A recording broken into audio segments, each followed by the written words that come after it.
D-Mace, Vingan, and Donick, 102.5 The Game. Willie Donick, Derek Mason, Adam Vingan, and David Janes here with you. We are live inside Bridgestone Arena, where the Nashville Predators will host the Boston Bruins tonight. Puck drop at 7, pregame at 6, right here on 102.5 The Game.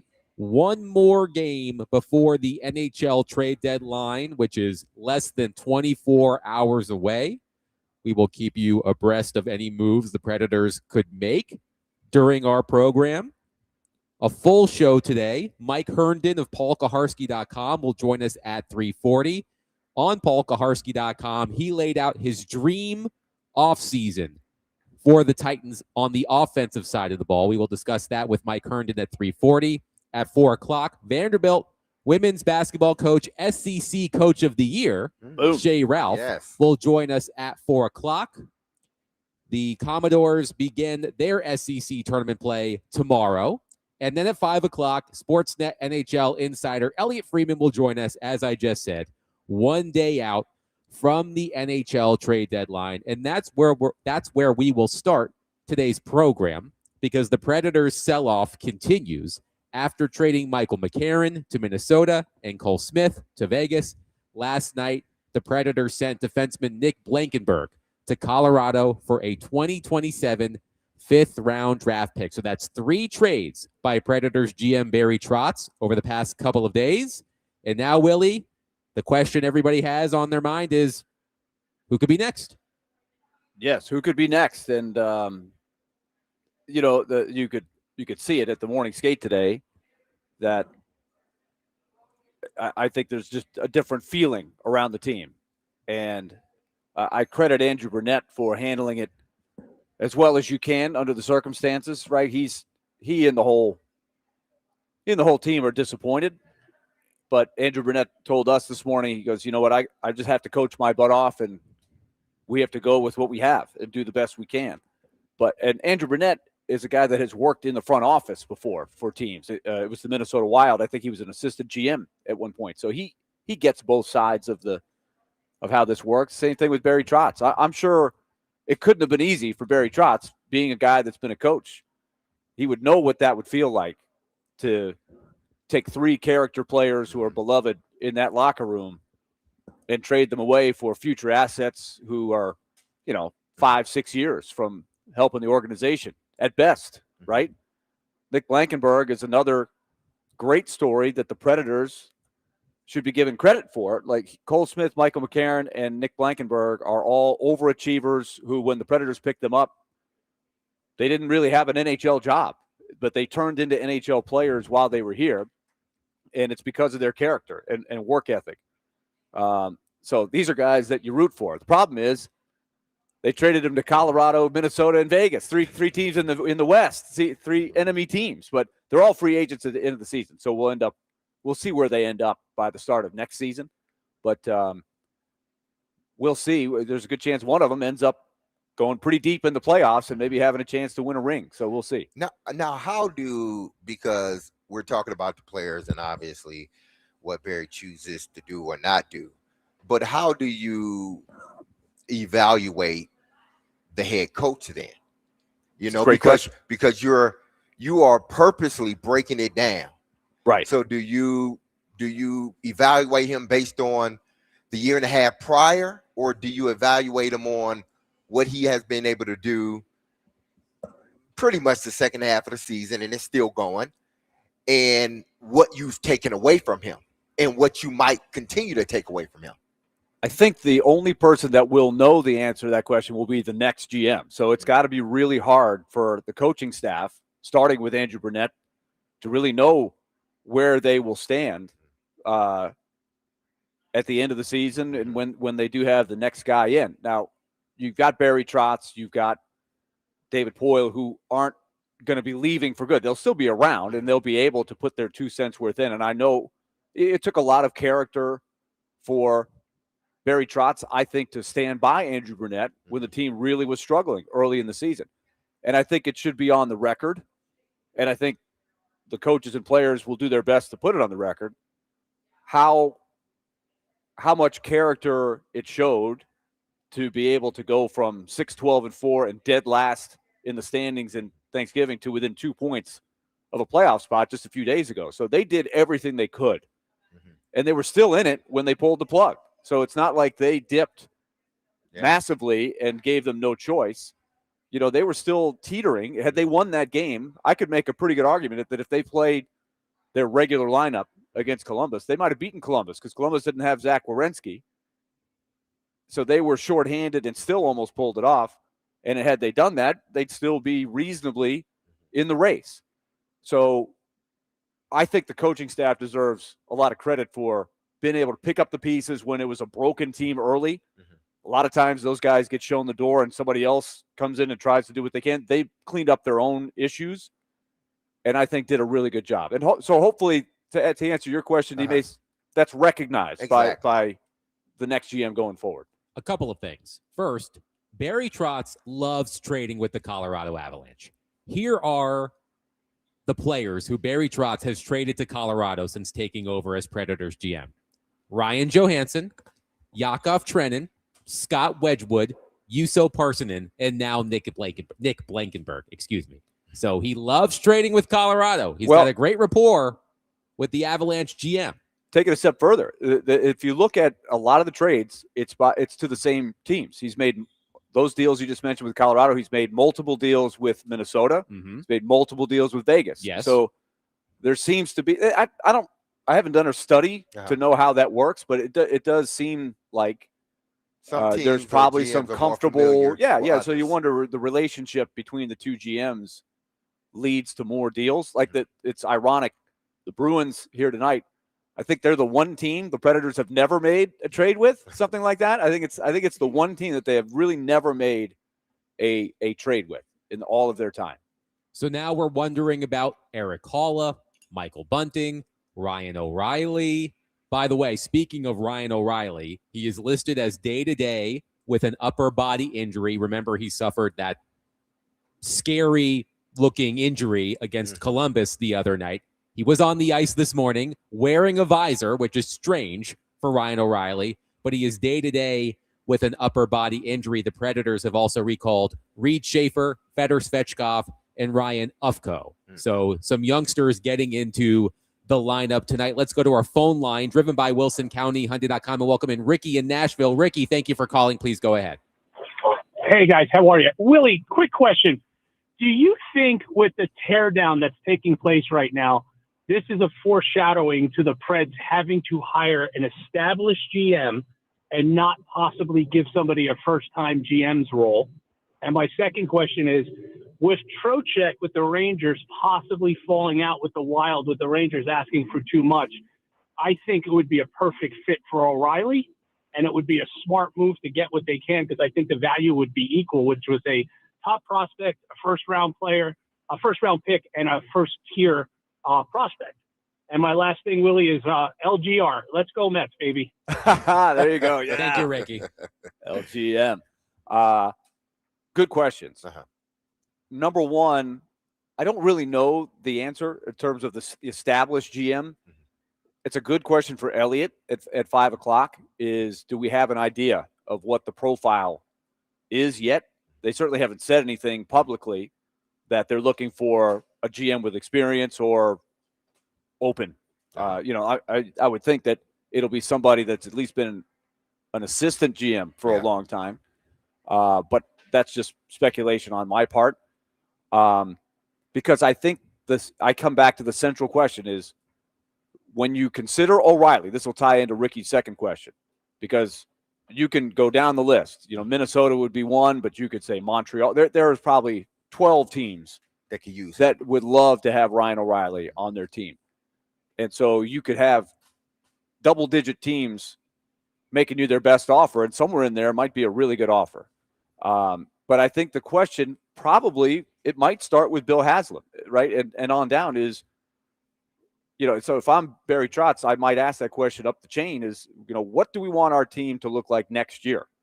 Because if you trade O'Reilly and then maybe Stamkos says, well, if you're trading him, then I'm open to it. Yeah.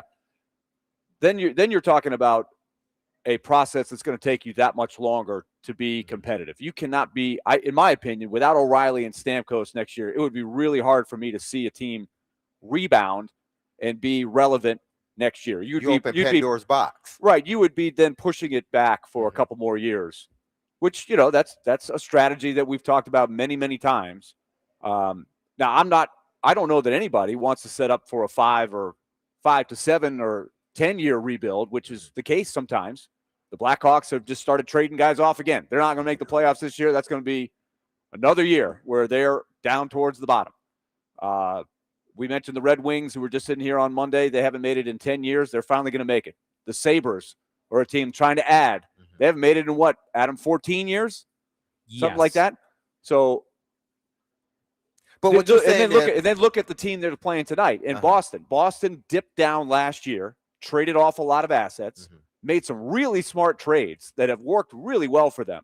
They've got 2 or 3 guys in their top 9 that they acquired last year that have really hit for them, and they've bounced back, and they very well might get back into the playoffs this year and got a top, what was James Hagan's, Adam, the 6th or 7th pick? 7th, I believe. So they ended up with a top 10 pick that they're not used to getting because Boston's usually not down for very long. So I would look at the Bruins as a possible model if you want to hang on to Stamkos and O'Reilly and then trade guys that you're probably going to lose in the offseason anyway. But that's in the event you hang on to those two. Then you can go that route. But if you let go O'Reilly, you might as well just break it down.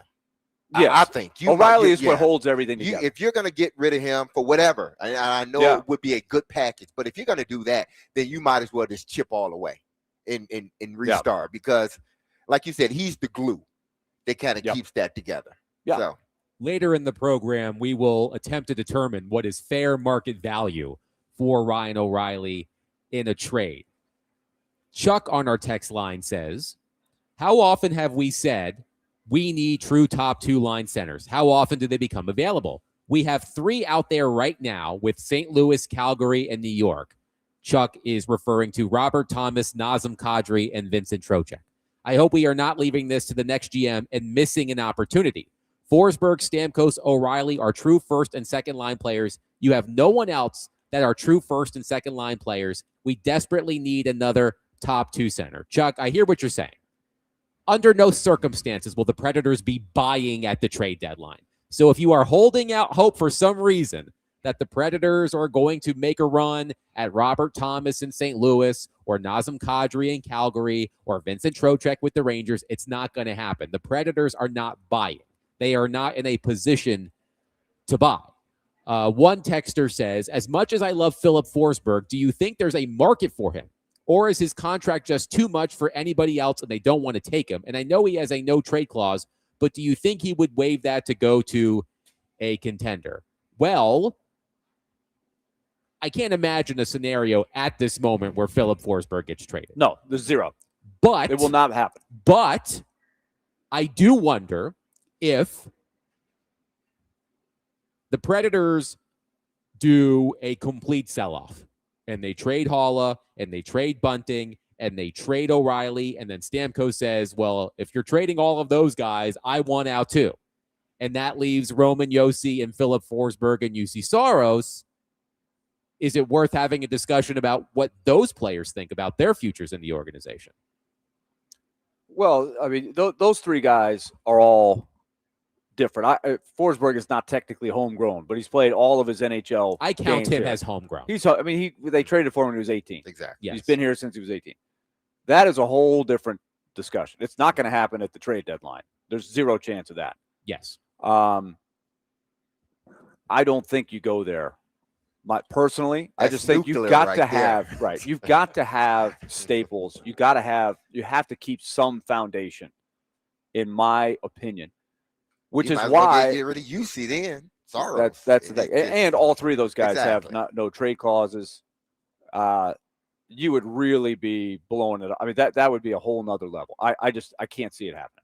One texter says, now that big, sexy Michael McCarron is gone, do we have anyone willing to fight when needed? Not on this roster right now. And you're playing a team that's got fighters right now. So this is another thing that affects what happens right now.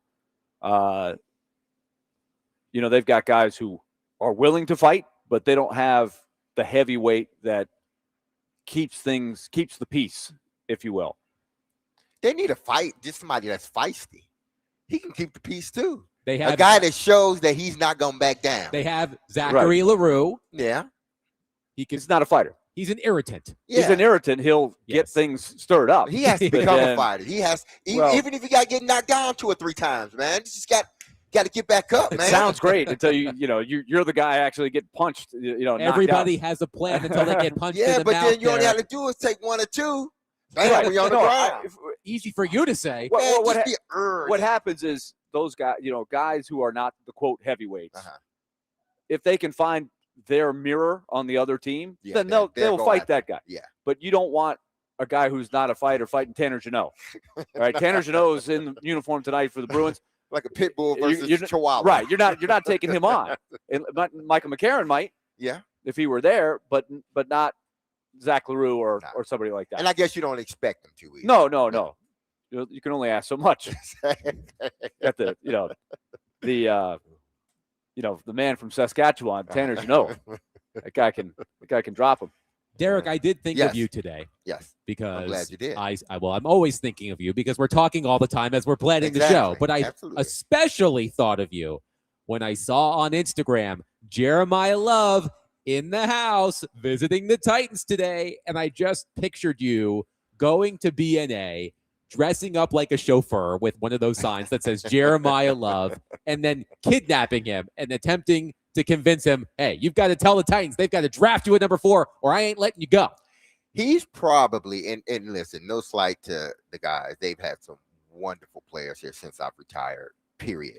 Not since I've left the Titans, but even since I retired. They've had some fabulous players that are going to be Hall of Famers, players that are going to be in the Ring of Honor. But if they draft Jeremiah Love, that'd be the first time I get me a jersey with his Wow. number on it. Even the New Jersey that you're Even the not New really Jersey. sure about? Even the New Jersey. Which that we will I'm see not next week, so I think. sure about, yes, that we will see next week. Yes. You were going to be there, right? Yes, You're going I to be will at be the there. uniform unveiling. Absolutely. We I will be there. We will have live coverage. Yes. Call me and I'll let y'all know what's going on. Yes. So you heard it here first. Derek Mason will buy a Jeremiah Love jersey, even if it's a baby blue jersey. Even if it's a black. that I'm he not saying doesn't I'm like. going to wear it around, but I will purchase a Jeremiah Love Fair enough. jersey, which, then I got to purchase a Cam Ward jersey. So to have both of them in the closet, man. 615 737 1025. Our phone and text lines are driven by WilsonCountyHyundai.com. We'll take your thoughts on the Predators' moves. They made another one last night. Nick Blankenberg traded to Colorado for a 5th-round pick. He joins Michael McCarron and Cole Smith as players who have been shipped out of Nashville over the past couple of days. Who could be next? Elliotte Friedman will join us at 5 o'clock. He has all of the intel. Looking forward to talking to Elliotte Friedman, 615-737-1025. But coming up next, we've talked a lot about what the Titans should and could do this offseason. There is something that Mike Borgonzi talked about last week at the Combine that we haven't talked much about, and we will do that next. 615-737-1025. We are live at Bridgestone Arena. David James is back at the Busy Bee Plumbing, Heating, and Air Conditioning Game Nashville Studios, home of the $99 yearly Beehive membership, where the buzz is always about great service.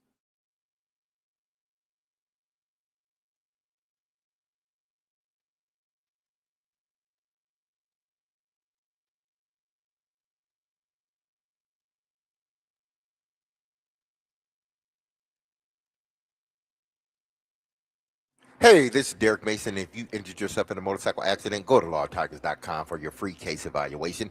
Even if your accident was months ago, you have nothing to lose by calling Law Tigers. Insurance companies want to pay out as little as possible, or frankly, nothing at all. But Law Tiger fights to get you the compensation you deserve and doesn't get paid until your case has been settled. Look, they understand how much your bike gear is worth to you and what it means to you. So they want to help you get it all repaired or better yet replaced. So call 1-800-LAW-TIGERS or visit lawtigers.com. Law Tigers is powered by Freeman and Fuson. You can find them in Nashville, located at 2126 21st Ave South. And don't forget, go to predatorsbike.com to enter to win a custom Nashville Predator Indian motorcycle signed by the entire team, courtesy of Law Tigers in Music City, Indian. That's Law Tigers, Tennessee's motorcycle lawyers.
Have you picked up the 5th-year option on Peter yet? Do you want to get an extension done before you have to do that? Yeah, with Peter, he's one of our better players, and we like him here long term. And the 5th-year option is always a tool, a mechanism you can use. But we're going to work to try to get something done here with Peter. That was Mike Borgonzi last week at the NFL Combine talking about Peter Skoronski. Mm-hmm. Now, the Titans have a lot to do this offseason. I always say NHL. NFL free agency starts in less than a week. Wednesday is the opening of the free agent market in the NFL. Made sure to say it right that time. And we've talked about which players they could go after and which players could be released and all of this. But we haven't talked about Peter Skoronski. And Peter Skoronski, yes, I know he is a guard, but he has been a valuable member of the Tennessee Titans, had a fantastic season. If you trust Pro Football Focus grades, he was the 6th best guard in the NFL this past season. The 5th-year option is an option. His 5th-year option would be roughly $19.1 million. Spot Track calculated his market value at $19.8 million annual average salary. So, Derek, as Yes. you look at the things the Titans need to do this offseason, how much of a priority should be re-signing Peter Skoronski? It should be one of their top priorities, if not their top priority. I always go back to, them, trading away, not trading away, choosing not to sign Conklin back. Mm-hmm. And that has bit them in the rear end ever since that day. They haven't been able to find a consistent right tackle since. And I'm hoping JC becomes a little bit more consistent, but they haven't found their star worth at right tackle. And they had him in-house. He goes on and he plays, some years in Cleveland and becomes an all-pro, Pro Bowler. I know he did get hurt in Cleveland too, but you would have had him here for longer. In that spot, you wouldn't have had to worry about. So don't make that same mistake with another offensive lineman who is exactly what you're trying to embody. Draft, develop, retain. Yep. I know y'all didn't draft him, but y'all helped develop him. Now y'all can have a chance to retain him, so keep him. My feel is that it's not a matter of if it gets done. It's just how it gets done. Yes. They're going to do this. They desperately need somebody. I mean, it ought to take up a lot of their attention because they haven't had a guy that they've drafted in years that's worth signing to a second contract. It's ridiculous how poorly they've drafted. It's just been awful in terms of that because you want to, when you build a good team, like think about your Super Bowl team and those teams around it. D-Mace, how many guys the Oilers / Titans drafted and then signed to the next contract? A lot of those guys. You can go right down the list. Start with you, Steve McNair, Frank Wycheck. They didn't draft Frank, but they got him kind of like Phil Forsberg before he ever was and a great player. They right, signed him to the next deal. Blaine Bishop. Mm-hmm. There's that John whole Kurst. Super Bowl team, really. Yeah, there was a bunch of guys. You had to choose who you reluctantly couldn't do it with. Exactly. Right. This team is looking around, going, "Is there anybody we want to resign?" Yeah. It's the total opposite, and you see the results on the field. Conklin was an interesting one, Yes, because they passed because he had a torn ACL. Yes, they passed on even picking up the 5th-year option for him, which was a mistake. Yes. And I remember thinking at the time they made that call, I was like, why? So it would have given them at least one more year with him on the team. Mm-hmm. So that one, that was a mistake, Yes. I think. And then maybe they would have lost him anyway, but they would have given themselves more time to see if he'd recovered from the injury, etc. But this one, I think, it's a no-brainer. they got nothing else. What else are you going to spend it on? This is a guy you've got to sign to the next contract. Well, I guess the question is, do you just slap him with the 5th-year option, which would pay him roughly $19.1 million, or do you try to re-sign him to a long-term contract extension? Either way, yes, he's going to be one of the highest paid guards in the NFL. So this is a big part of it, I think. Yeah.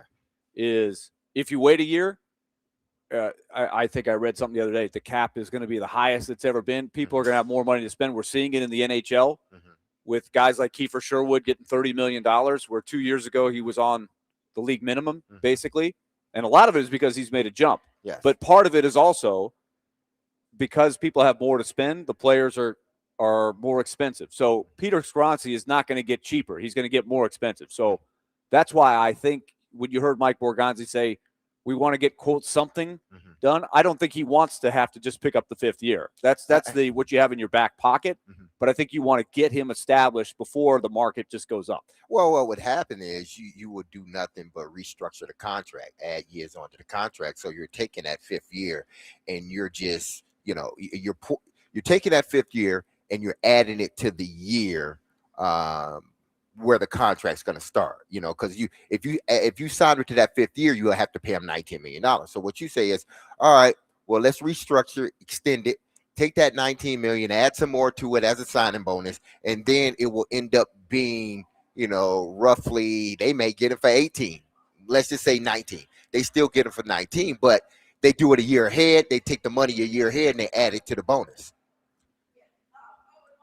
The Titans' offensive line, again, take Pro Football Focus with a grain of salt. But here are the Titans' end-of-season ranks for the offensive line league-wide since 2020, starting from 2020 to 2025. 15th in 2020, 16th in 2021, 32nd in 2022 and 2023, 28th in 2024, and 23rd in 2025. So, hey, they are making progress.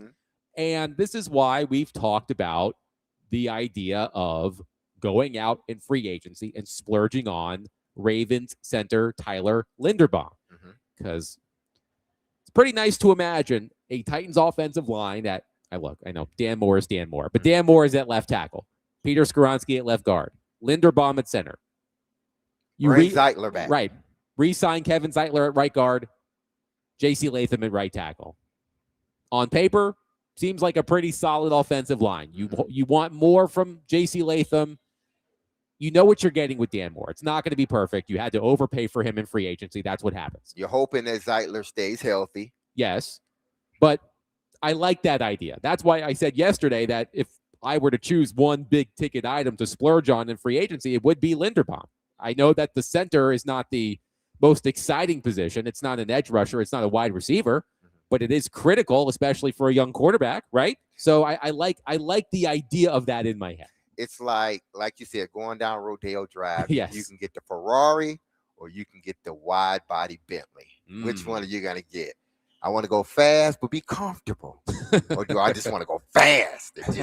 Which one is best? Like you're going down the bobsled. Exactly. Absolutely. I don't think those rides, they're faster, but not that comfortable, the bobsled ride. Exactly. Which one is better for gliding? The big body. Yes. The big body. It's better for gliding. Jack on our text line says, beginning of the end for John Robinson on the Conklin gaff. Yeah, I mean, listen, there were a lot of gaffes, I believe, starting with the draft. And then obviously ending with trading guys away, that ultimately culminated into him getting fired, then Vrabel getting fired. So you just don't want them. You want to learn from your mistakes as an organization, anybody, but as an organization, you want to learn from your mistakes. And I think that would be another mistake if they don't get a deal done with Conklin, because he fits into what you talked about. He fits into, the dynamic you're trying to build within a locker room. And if it continues to go the way it has been, he's going to get better next year. So then you're going to have to, either you're going to pay him now or you're going to pay him later, but you're going to pay him. One texter says, okay, so the Titans sign a high dollar center. How does that make the other 3 to 4 offensive linemen worth a damn? Outside of the center and Skoronski, how does that fix the offensive line? And I understand from like the premise of it, but when it's like having that one guy that knows everything. It filters down. That stuff filters down. And I think by having Peter, re-signing Peter, bringing Tyler in, who's one of the best center, if not the best center in all of football. So you bring him in. Listen, Moore is what he is. He's not, like you said, he's not great. He's not bad. He's sort of in the middle. Yeah. And then JC, you just hope he continues to develop. But And he's still young. I Exactly. mean, Latham should get better. Exactly. He should get better. Ask those guys on an offensive line with Ben Jones how much better they got, or how much more confidence that was built when Ben Jones became the center of that team. I guarantee you, to a man, they would be like, yes, our confidence level and our play rose because of the guy in the middle. And if we can get one of those guys, or if you have one of those guys, you got to keep them. And look, it's going to be hard to convince a lot of Titans fans that drafting Peter Skoronski where they drafted him was a smart move. But if he develops into a linchpin of your offensive line who can potentially be a perennial Pro Bowler, he hasn't been one yet, if I am not mistaken. No. But again, he's young as well. I think you can live with it. Again, the 11th pick on a guard isn't traditional. But if he becomes your set it and forget it type of player on the left side of your offensive line for the next 8 to 10 years, there is value in that. And that's what a lot of value. And that's what he's becoming. He's developing into that guy, and you just hope that he continues to stay healthy and continue to go on that trajectory that he's on now. So those guys, especially with the offensive line, if you have an opportunity to keep those guys, you keep them, because it's not as easy as, taking this guy and, we can go get that guy. It affects what you're doing. So if you got a guy that is developing within your program, you keep him and you signed around him, and hopefully that makes the whole better. And whether it's here or somewhere else, Tyler Linderbaum is about to become the highest paid center in the NFL. He is the best offensive lineman on the market. The Ravens said at the Combine they had presented him with a quote-unquote market-setting offer. He hasn't taken it yet. Doesn't mean he can't. But if the Titans bring him in, he's going to be the highest-paid center in the NFL. And I think this is another thing to consider as to why you want to try to make the best deal. And Peter Skoronski's agent, I'm sure, is aware of this, but I think you want to get in under the free agency because the bar is going to change, right? Because the center is going to make a lot of money. Like the market price is going to change for everybody, because everybody's got so much more money to spend. So I would be trying to get it done before the spending spree starts on free agency day. 615-737-1025. How much of a priority should re-signing Peter Skoronski be this offseason for the Titans? 615-737-1025. Speaking of free agency, coming up next, Mike Herndon of PaulKaharski.com published an article on Kaharski's website the other day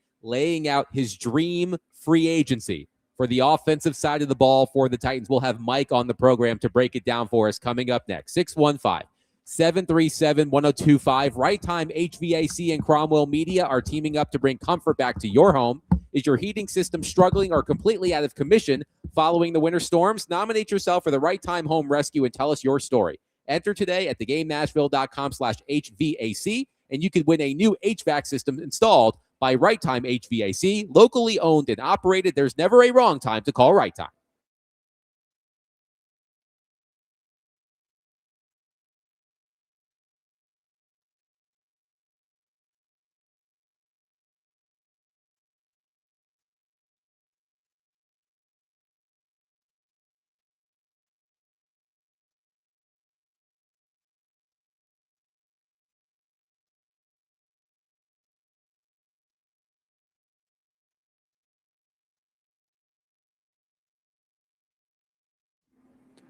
Hey, let's tell you about Loan Pronto. Remember, you can do what a lot of families, people have done with Loan Pronto over the last several months since I've been telling you about the rate drop. The mortgage rates are down. And if high interest loans, credit card bills, car loans, personal loans are just sucking the life out of your monthly budget, take a look at Loan Pronto's Rapid Equity Loan Program. They've got a great system. I've told you about some of the people that have done this. Chloe and Ethan, they recently called Loan Pronto. They consolidated all their high interest debt into one super low monthly payment, gave them an extra $1,000 a month. Corey and Jack called Loan Pronto. They got $160,000 out of their home's equity, kept their 3% mortgage intact, didn't even need an appraisal. And with that cash, they wiped out their credit card bills and 2 car loans. They saved $2,000 a month in the process. You can do this too. So if some of this rings a bell with your personal finances, let Loan Pronto help you. Just go to loanpronto.com or give them a call at 615-499-5780. That's 615-499-5780 or loanpronto.com. Equal housing lender, NMLS 166-1781. Visit NMLSconsumeraccess.org.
D-Mace, Vingan, and Donick, 102.5 The Game. Willie Donick, Derek Mason, Adam Vingan here with you. Let's go to our phone line, driven by WilsonCountyHyundai.com, and welcome in our friend Mike Herndon from PaulKaharski.com. Hi, Mike. How are you?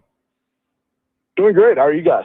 We're great. Thank you for joining us. So recently on PaulKaharski.com, you laid out your dream free agency haul for the Titans on offense. So for those who did not see it, what were the highlights of your plan?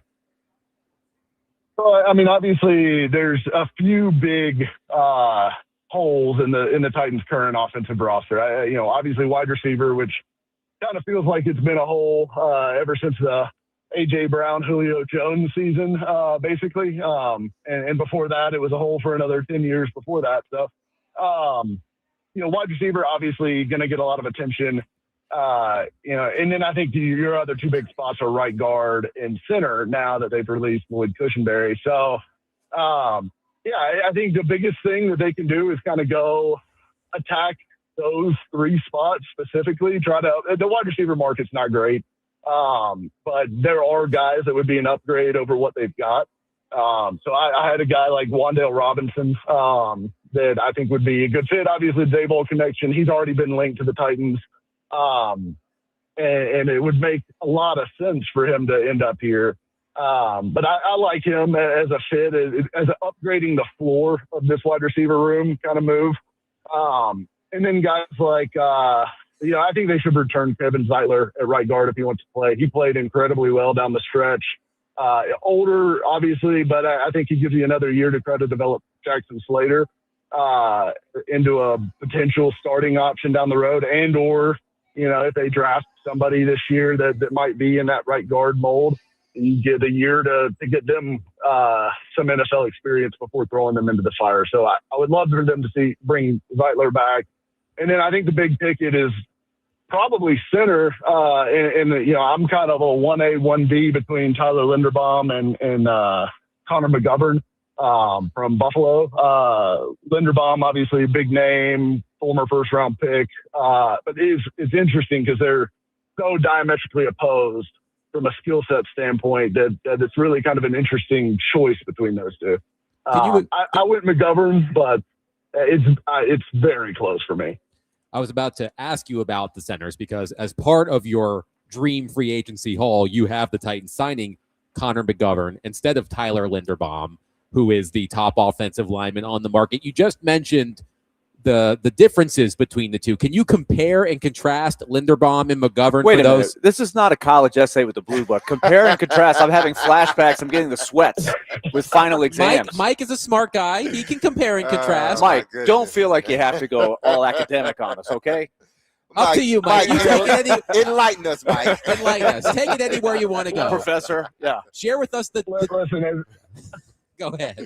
I've been confused. I've been, accused of being long-winded at times. So I'm not afraid of a little compare and contrast action.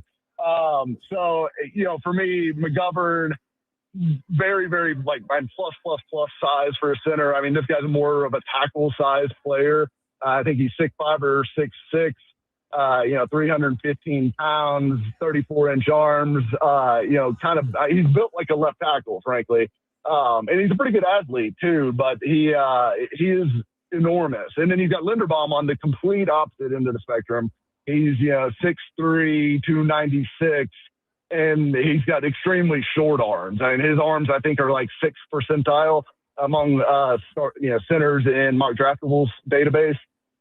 So you're talking about a guy that's more in the line of like an Aaron Brewer, which frankly Aaron Brewer had longer arms, but you're talking about a guy that's more size like that, but, Titans fans have, I think, a different memory of Aaron Brewer than what the player is today. Obviously, Aaron Brewer made second-team All-Pro this past year for the Dolphins and was fantastic for them.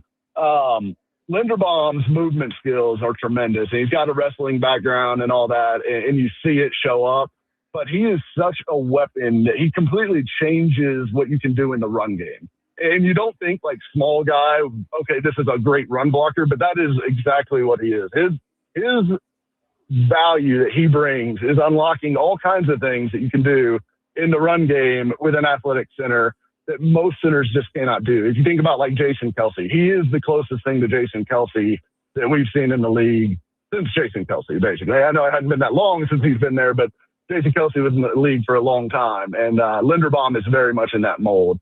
McGovern is a better pass blocker, though. And the length thing shows up when Linderbaum is matched up against longer defensive tackles. So the Chris Joneses of the world. Now, Chris Jones gives everybody trouble, but particularly a guy like Linderbaum, when you've got a defensive tackle with 35-inch arms against a center with 31-inch arms, that length starts to show up and become a problem. So, he's not the best pass blocker. Linderbaum isn't. He's not a huge liability either. Like, he's still a very good pass protector, in my opinion, or he's at least an average pass protector. I think McGovern is above average in that respect and more average as a run blocker.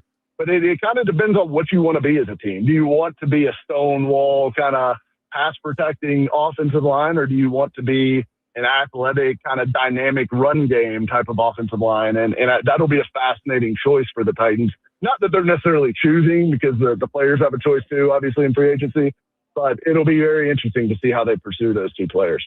Now, you spoke on Wan'Dale Robinson and how he would upgrade the floor of this wide receiver core, and I think you're right about that. But if they bring a guy like that in, choose not to, go after Alec Pierce, which I don't think they should anyway, because the money you would have to pay him to become a bona fide number one, I don't think he's there yet. So, with that being said, do you believe that they go to Calvin Ridley and rework that deal, lower the cap hit, and keep him for a possible two more years with a lower cap? Because now he sort of completes the wide receiver core as those young guys start to develop even more. Yeah, absolutely. I really like that plan for them because, listen, I know a lot of people get excited about Aya Manor and DK, and rightfully so. Like, those guys splashed last year, pretty considerably for fourth-round picks. But I don't think those guys need to walk into a guaranteed starting spot on this team next year. You need to try to get a couple guys that can at least compete with them. And if Io Manor or DK is your fourth and a rotational guy that you can bring in to, spell guys, have a certain package of plays that fit his skill set, that would be great. And so I think if you brought back Ridley on a cheaper deal, that probably fixes a lot of things for this team, because Ridley is still a quality receiver. Now, he's been disappointing relative to the contract. I get it. He's still a quality wide receiver. He's still one of the guys, from a route running standpoint, from a getting in and out of your break standpoint, there's still few guys better even at his advanced age.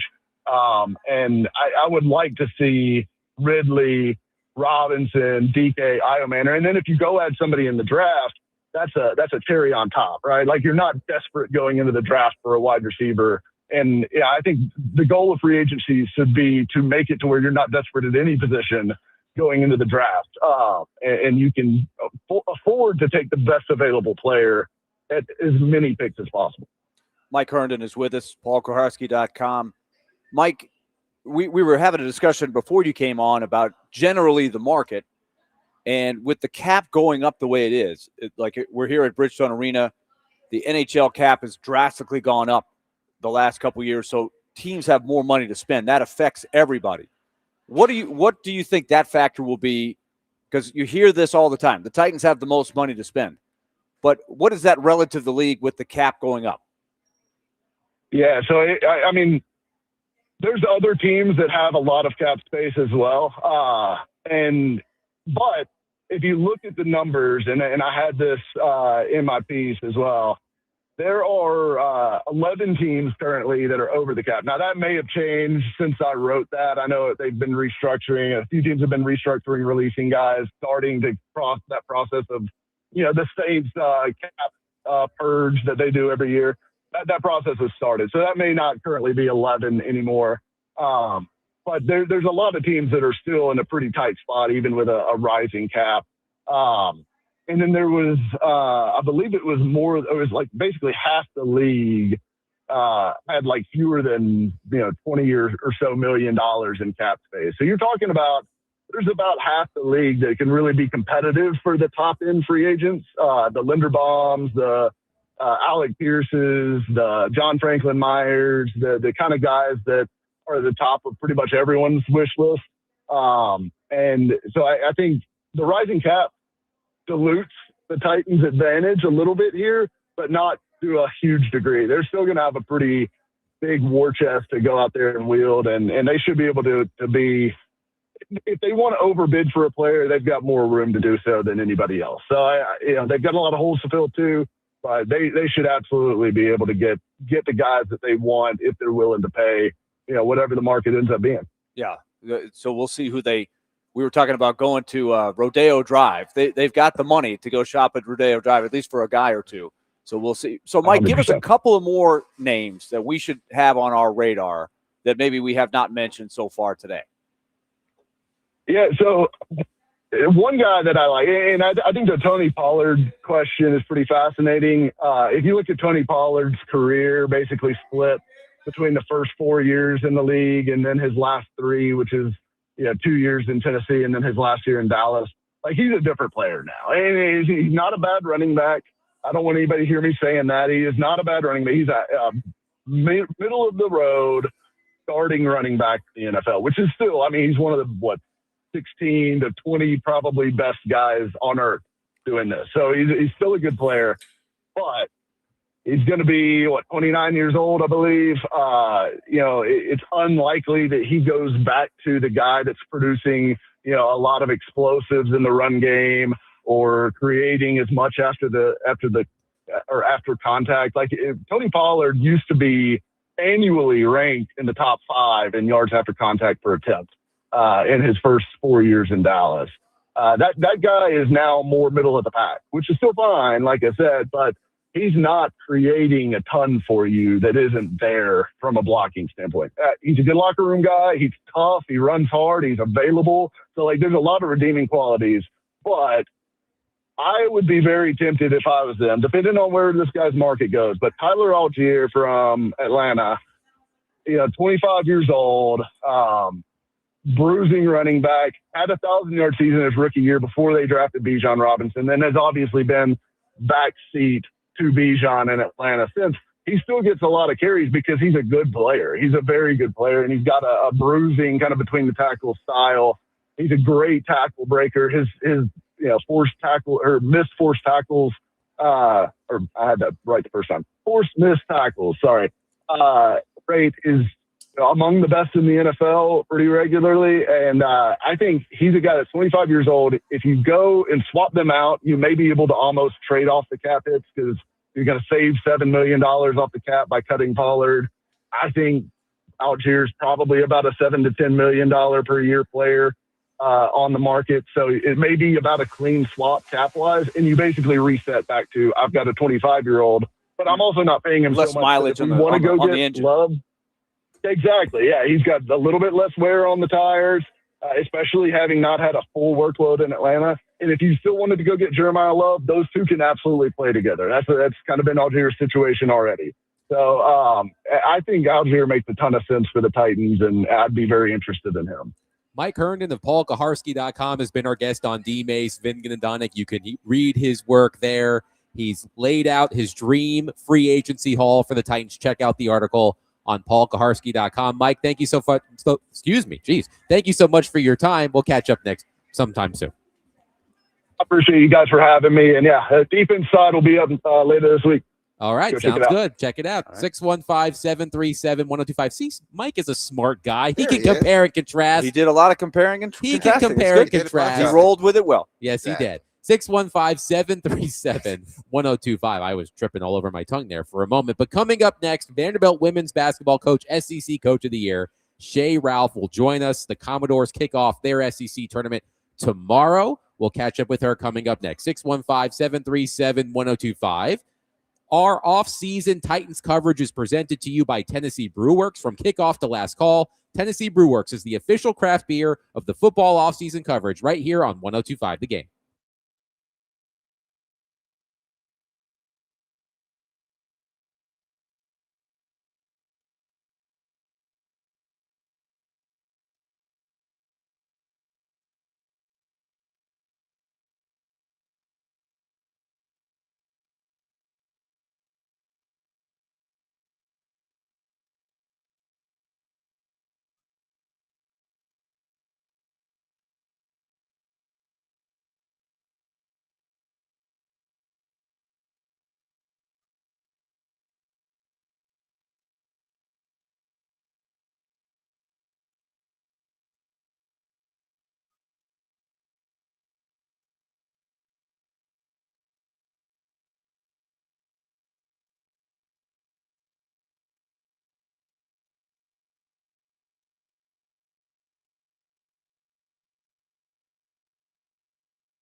D-Mace, Vingan and Donick, 102.5 The Game. Willie Donick, Derek Mason, Adam Vingan, and David Janes here with you.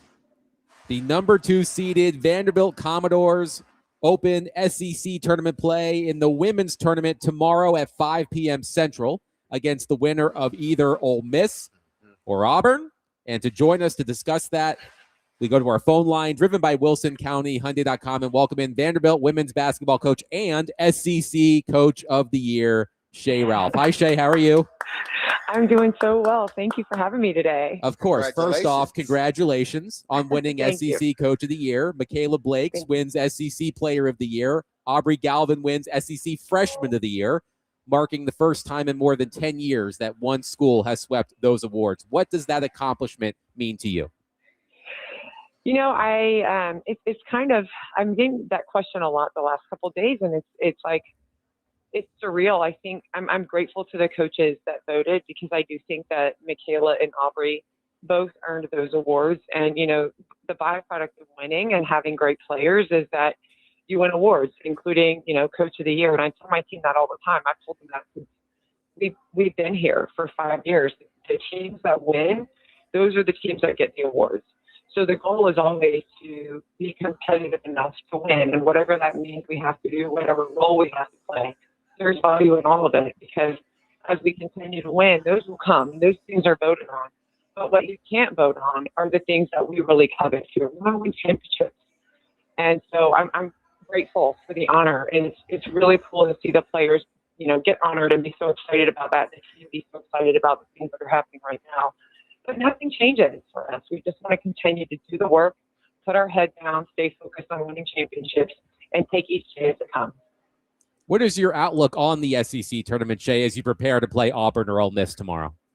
Man, well, first of all, I'm just so excited and proud of the team for earning the double bye, because this is a gauntlet. The SEC season, regular season, is a gauntlet, right? So you're playing 2 or 3 games a week, and it is tough. It's tough on your body. It's highly competitive. We're in the best conference in the country. And now, you know, depending on where you're seated, you may have to play 5 games in 5 days to compete for a championship. So the fact that we have the regular season that we did, and it put us in position to get a double bye, is amazing. But we have had to be really intentional with the way that we've utilized our days of prep and our days of rest, because we know going right into the quarterfinals, we're going to face the best teams in our conference, starting with tomorrow, right? So we have hopefully 3 games, but we're focusing on 1. Tomorrow we wake up, and that's the one game that we have. That's the most important game of our season. Talk with Shea Ralph, Vanderbilt's women's head basketball coach and SEC Coach of the Year. Now, what did the Georgia game teach you and your team? Because you had come off of 2 impressive wins against 2 top 10 teams, and you're on a 4-game win streak, but then you get to Georgia, and it's a hard-fought game, and Georgia ends up winning it at the end. What did that game teach your players and yourself? Yeah, I mean, in reflection, I think it really was, and I told my team right after the game that that loss, that game, the way that we prepared, I felt like was on me, because we had such a great week. We played Monday night, we played Thursday night, 2 really tough games against 2 really great teams. Our bodies were sore, our spirits were high, and we have a very specific routine that we stick to. And I was, you know, I was thinking, I'm worried about their bodies. I want to make sure that, you know, we travel, we're ready, we're rested and recovered. And so when I said that I didn't feel like I prepared them, that's what I meant. Mm-hmm. I don't think that things need to change. I think we can be intentional about the ways that we operate, but I didn't feel like we had done the things necessary to prepare properly for that game. And even so, you're going to come up against adversity. And either way, I told them, like, hey, we learned today, right? We still had a chance to win the game, and we should have. And there were some tactical things that I would have done differently, and we've been working on that since then too. But that's what happens when you fail. You learn. It teaches you how to be resilient. And so it wasn't a game that ended our season, but the emotion that came from that game, the resilience from my team, the way that they came together after that game, I had already known the team was special, And I saw it in real time after that game because the next week we had, next week and a half was really, really, really great. Now, how much synergy is there amongst all of the programs? Because what you ladies are doing and will continue to do, I believe, what the men are doing. Then you look at the baseball team; they're always doing great. The football team has been doing well, and other other sports around the campus. But how much synergy is there amongst all of you?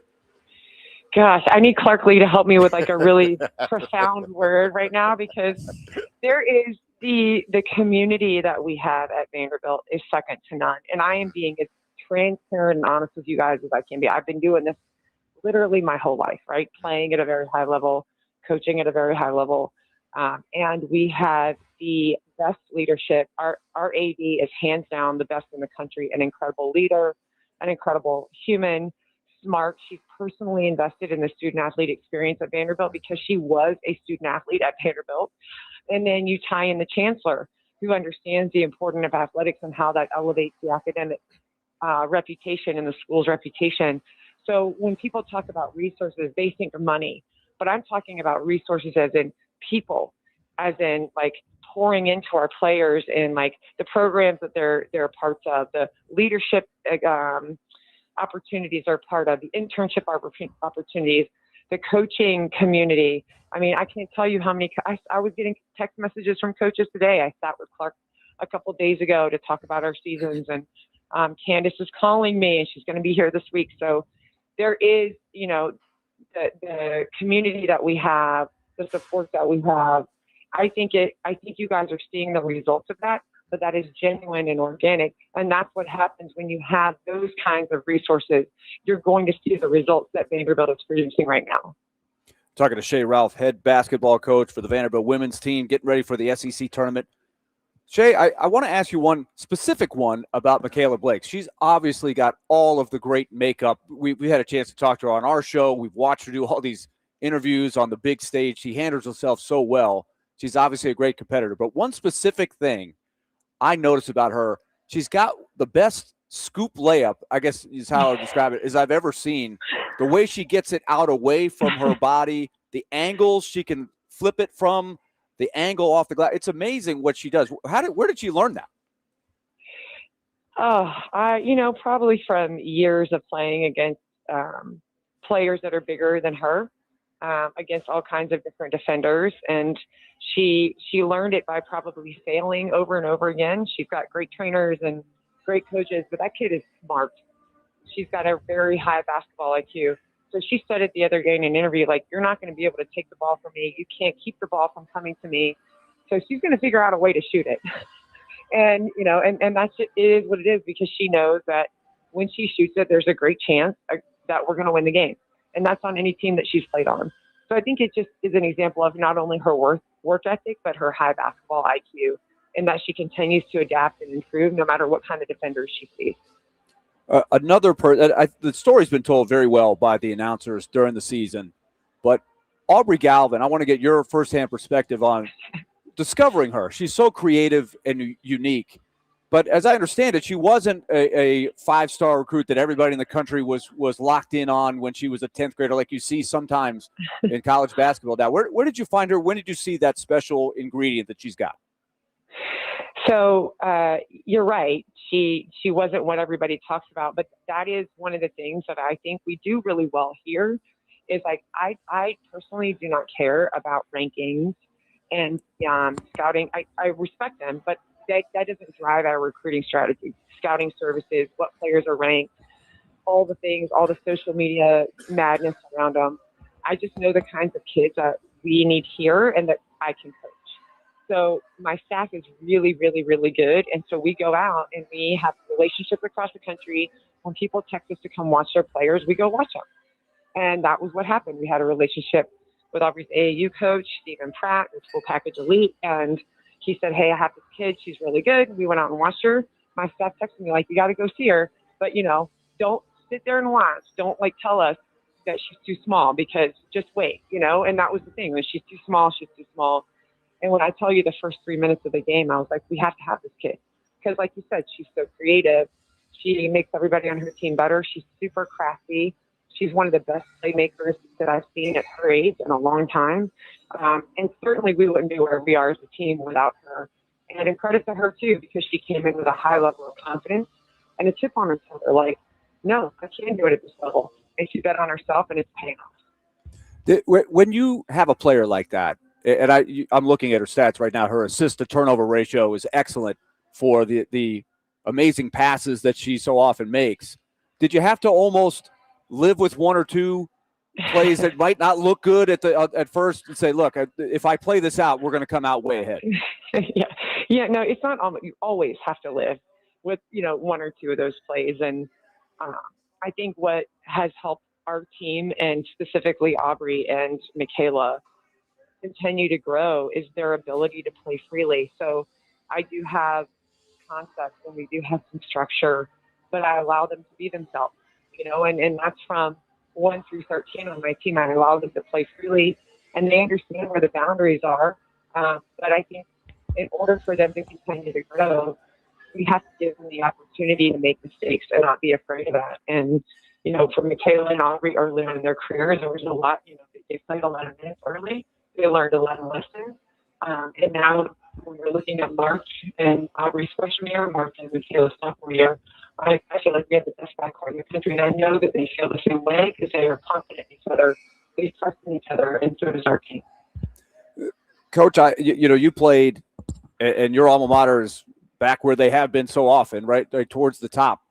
But Yeah. as you've watched this program grow, when you took over, Vanderbilt's program was not where it had been for a long time. You've brought them back, but now we're in the discussion of number 1 seed and things like that. How close to championship level do you think this group is? It's a dangerous question, I know I'm asking, but you're kind of getting into that stratosphere a little bit. Yeah, I mean, I think we talk about that all the time, that the goal is to win championships. The goal is to compete for championships, and the goal is to be able to sustain that. And I am more focused on that day-to-day creation of winning habits and championship culture. And so I don't know what this looks like for our team. What I can tell you, though, is that I think we're a lot closer than everybody else thinks. And, I think, we look at Vanderbilt and it's like, we're the Cinderella story. And I appreciate that, because I know that we exceeded what people thought our expectations were, but we did not exceed our own expectations. Our expectation is going to be we will compete for championships, and that's not just this year. So hopefully the things that we say we are, how we operate, the things that we're after in terms of the vision of our program, there is an understanding and there is an appreciation and an acknowledgement of like, hey, yes, we're here, but not just this year. And our job is just to keep our heads down and continue doing the work that got us here in the first place. Vanderbilt women's basketball coach Shea Ralph has been our guest on D-Mace, Vingan, and Donick. The Commodores open the SEC tournament tomorrow against Auburn or Ole Miss at 5 p.m. Central. Shea, thank you for joining us. Congratulations on your honor, and good luck in the SEC tournament and beyond. And Coach, Thank real quick, you so make much. sure you keep our young phenom here at 102.5 The Game, Jake Lyman, in line. Okay, he's doing a really good job, but let's not let him get the big head. Okay, Exactly. I got you. He's really great. We love him. I don't think that would ever be a possibility, but don't worry, I'll keep him in mind. okay. Thank you, Shea. Thank you, guys. Jake Lyman, loose in Greenville, South Oh, my Carolina. goodness. Watch out. Watch out. I've never been to Greenville, South Carolina, but I imagine it's a happening place, and that's where the SEC women's basketball tournament is. Again, Vanderbilt opens tomorrow at 5 p.m. Central. 615-737-1025. Coming up next, we are less than 24 hours away from the NHL trade deadline. We've seen the Predators trade Michael McCarron. We've seen the Predators trade Cole Smith. We've seen the Predators trade Nick Blankenberg. And I have a question about a player who's rumored to be available. And we're going to try to figure out something, because there are a lot of players being moved around so far today. Crazy prices out there. It is a seller's market. I remember, Willie, people saying it was a buyer's market. Now it's a seller's market. So what is fair value for Ryan O'Reilly? We will attempt to answer that coming up next. 615-737-1025. Willie Donick, Derek Mason, Adam Vingan, 1025 The Game.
O'Reilly doesn't have it written, but he's been given the control, but teams have not, even though it's been like, no, he doesn't want to leave. No, teams have not run away from it.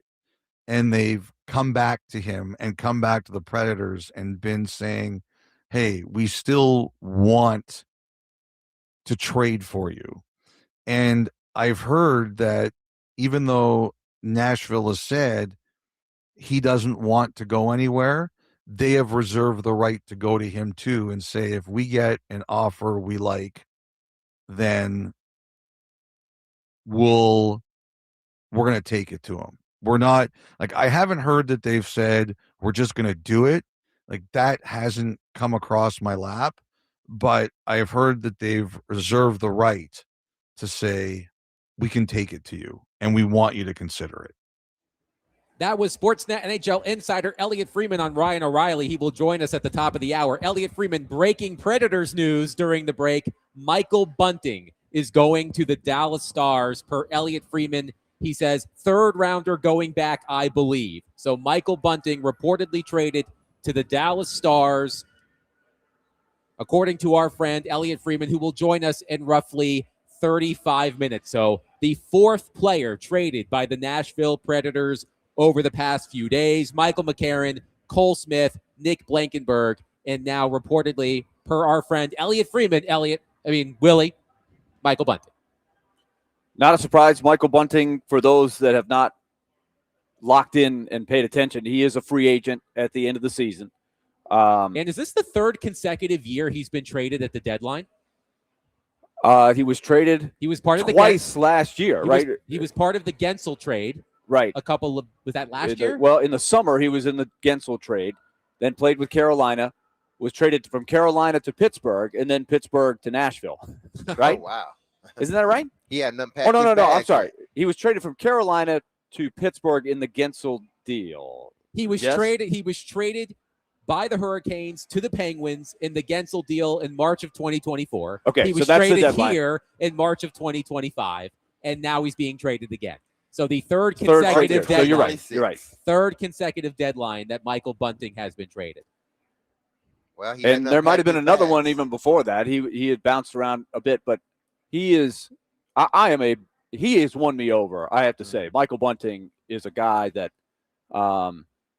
he's one of those classic guys that when you're playing against him, he is the villain, right? He's always in the middle of the action, stirring things up. He's a fiery competitor, and you don't like playing against him, but that is his thing. But when he is on your team and we get to know him a little bit, I think he has done a really good job for the Predators. And he's a guy that, again, fell in love with the city, really was willing to stay, wanted to stay. But this is the business. You can always move back. Well, I mean, that is something to consider, I guess. The next GM might have their own evaluation of all these guys they just traded, but all of them, in theory, will be on the market in the summer. So you could go after a couple of them and try to bring them back. But Bunting to another trade within the division. So Nashville has traded guys to Colorado, Dallas, and Minnesota, the three big bears at the top of the Central. So does this make you think there's more and bigger to come, or do you think they're this is the question I have, Derek. We're going to talk about Ryan O'Reilly here. That was the plan before Elliotte rudely broke the news. I'm kidding. We'll talk to Elliotte in 30 minutes. But did you see something about a third-round pick as the return? He replied to his own post on X and said, third rounder going back, I believe. Unless he deleted it. Well, it says third rounder going back, I believe. I would hope that there's more, but that's just me. It shows you how valuable a guy like Cole Smith is. If it's the same return as it is for Michael Bunting, a guy that can score 15 to 20 goals for a season. It's not all about how many goals you get on the score sheet. But that being said, I would like to think there's a second little piece in there, but who knows? Who knows? Frank Saravalli is saying that the Stars are sending a third-round pick to the Predators in exchange for Michael Bunting. So So it it's looks simply like a third. Bunting for a third. Bunting came here last year at the deadline in the trade with the Penguins that saw Tommy Novak and Luke Shen go to Pittsburgh. But again, another trade by the Predators. Sean on our text line says, Adam, you must be so excited right now. I mean, I'm glad that it appears that the Predators are understanding the situation that they're in. But the question I have is, how does this affect Ryan O'Reilly and Steven Stamkos? I'm going to ask Elliotte that question in 30 minutes because Elliotte said on that same 32 Thoughts podcast we just played coming back from break that the one thing that could change Stamkos' mind about leaving Nashville is if the Predators undergo a serious sell-off. Now, do McCarron, Smith, Blankenberg, and Bunting equate to a complete sell-off? It's open to interpretation. But if you're Steven Stamkos, are you seeing this? Are you seeing the writing on the wall that the Predators are selling? The playoffs are technically still within reach, but it's probably not going to happen. Does that change Stamkos' mind, Willie and Derek, about staying here? It may. If he, from his point of view, if he sees it as, hey, listen, they are systematically breaking this team down from the outside in. They're not touching the core guys yet, or those guys that really, but they are chipping away, and we got a couple of days here. Now I got to make a decision. Is trading away these guys, these four guys, has it made an impact on the team to so that you're like, okay, I'm done, send me somewhere? Or do you think still, because maybe they can be doing this in a smart way from this standpoint, we can sort of afford to get rid, trade some of the exterior things, right? The Willie, outer things. Correct me if I'm wrong here, Willie. All four of the players traded by the Predators are pending unrestricted free agents. Is that correct? Correct. Okay. So you're dealing with still the outside of the team, guys that may not be here next year. Right. Okay, if you're dealing with that and still putting yourself in a position that, okay, we got rid of those four guys, but if we don't make any more moves, we're still in a position to make a run for a playoffs. And our fan base can't say we didn't do anything. We did do some things. We did cut some of the fat, let's say that. Not in a bad way. But we did sort of move in a direction saying, we want to make that turn. We want to build this team a certain way. We want to do it with young guys, but we're doing it in a way where we're getting rid of some of the guys, but still being able to compete and possibly make a playoff run if indeed they don't trade away O'Reilly. Well, let's in the moment, now that this is done, I don't know if it's a foregone conclusion, but I would speculate that Erik Haula will be also on this list because he fits the same exact category as the other four. Yes. Pending free agent, veteran guy that's got some value. Now he's a center, so I would hope that you could get more than that. I'm actually a little surprised that it's only a third for Bunting, but he's a winger. He's not a center. He's not a penalty killer. He can be a really good part of a second power play, but I'm not sure if that fits into Dallas. So maybe his value was not quite what you would think. But at the same time, because it is, quote, a seller's market, I think some people will raise their eyebrow. Yesterday, with the return for Smith and McCarron, I think people were saying, oh, my gosh, I can't believe they got that for those guys. But they have specific skill sets that don't involve scoring. So I think that's perceived that way. I wasn't surprised. That's good value, I think, for those two guys. Blankenberg, I would have thought, as a right-shot defenseman who can score a little bit, might be worth more than a fifth. And I feel the same way about Bunting, but, that's me. Maybe I'm a little bit biased based on watching those guys every night. I don't know what the rest of the league thinks of those guys. But if Haula is dealt, right, then I think it comes down to communication between the front office and the camps of O'Reilly and Stamkos to say, all right, we've done this, but as you said, D-Mace, is what's the idea for next year? Yeah. Where is the direct? That's what the question I think I would have if I'm O'Reilly and Stamkos is, are we trying to replace these guys next year? We've got cap space, we've got young players, and really be competitive next year? Because if we're not, then maybe that's going to sway them in another direction. Scott in Shelbyville says a third-round pick that is so low it's basically a fourth is trash. All of 2 players that the Preds have drafted in the third round have ever made it to the NHL. One texter says draft picks are worthless in the NHL. NFL, it's a different story, but the wait is too long and upside too unpredictable in the NHL. One texter says, no, don't trade Stamkos. His kid is the leading goal scorer on one of my son's youth hockey teams. We're cooked without him. But let's go back to the texter who said draft picks are worthless in the NHL. I heard Chase McCabe say this earlier on Chase and Big Joe, and I would agree with him. The Predators now have all of the draft picks. They have been stockpiling draft picks. Not all of those draft picks are going to be used to select players. Some of those draft picks are going to be used to maneuver in the draft, move up in the draft. Some of those picks are going to be used to acquire NHL players. Now, Willie, we were talking about this yesterday on Preds Insiders. We've seen some bottom 6 centers moved in the NHL over the past 24 hours. We saw Nick Waugh from Toronto to Colorado and Jason Dickinson from Chicago to Edmonton. And both of them received conditional first-round draft picks. The other team received conditional first-round draft picks. We referenced a story written on Daily Faceoff that determined that the average draft slot of first-round picks traded around the NHL trade deadline since 2013 is 25th, which makes sense because good teams are trading with bad teams. So the draft picks are going to be lower. And I think that it's easy to look at just the fact that Michael Bunting was traded for a third-round pick and go, oh, that's crap.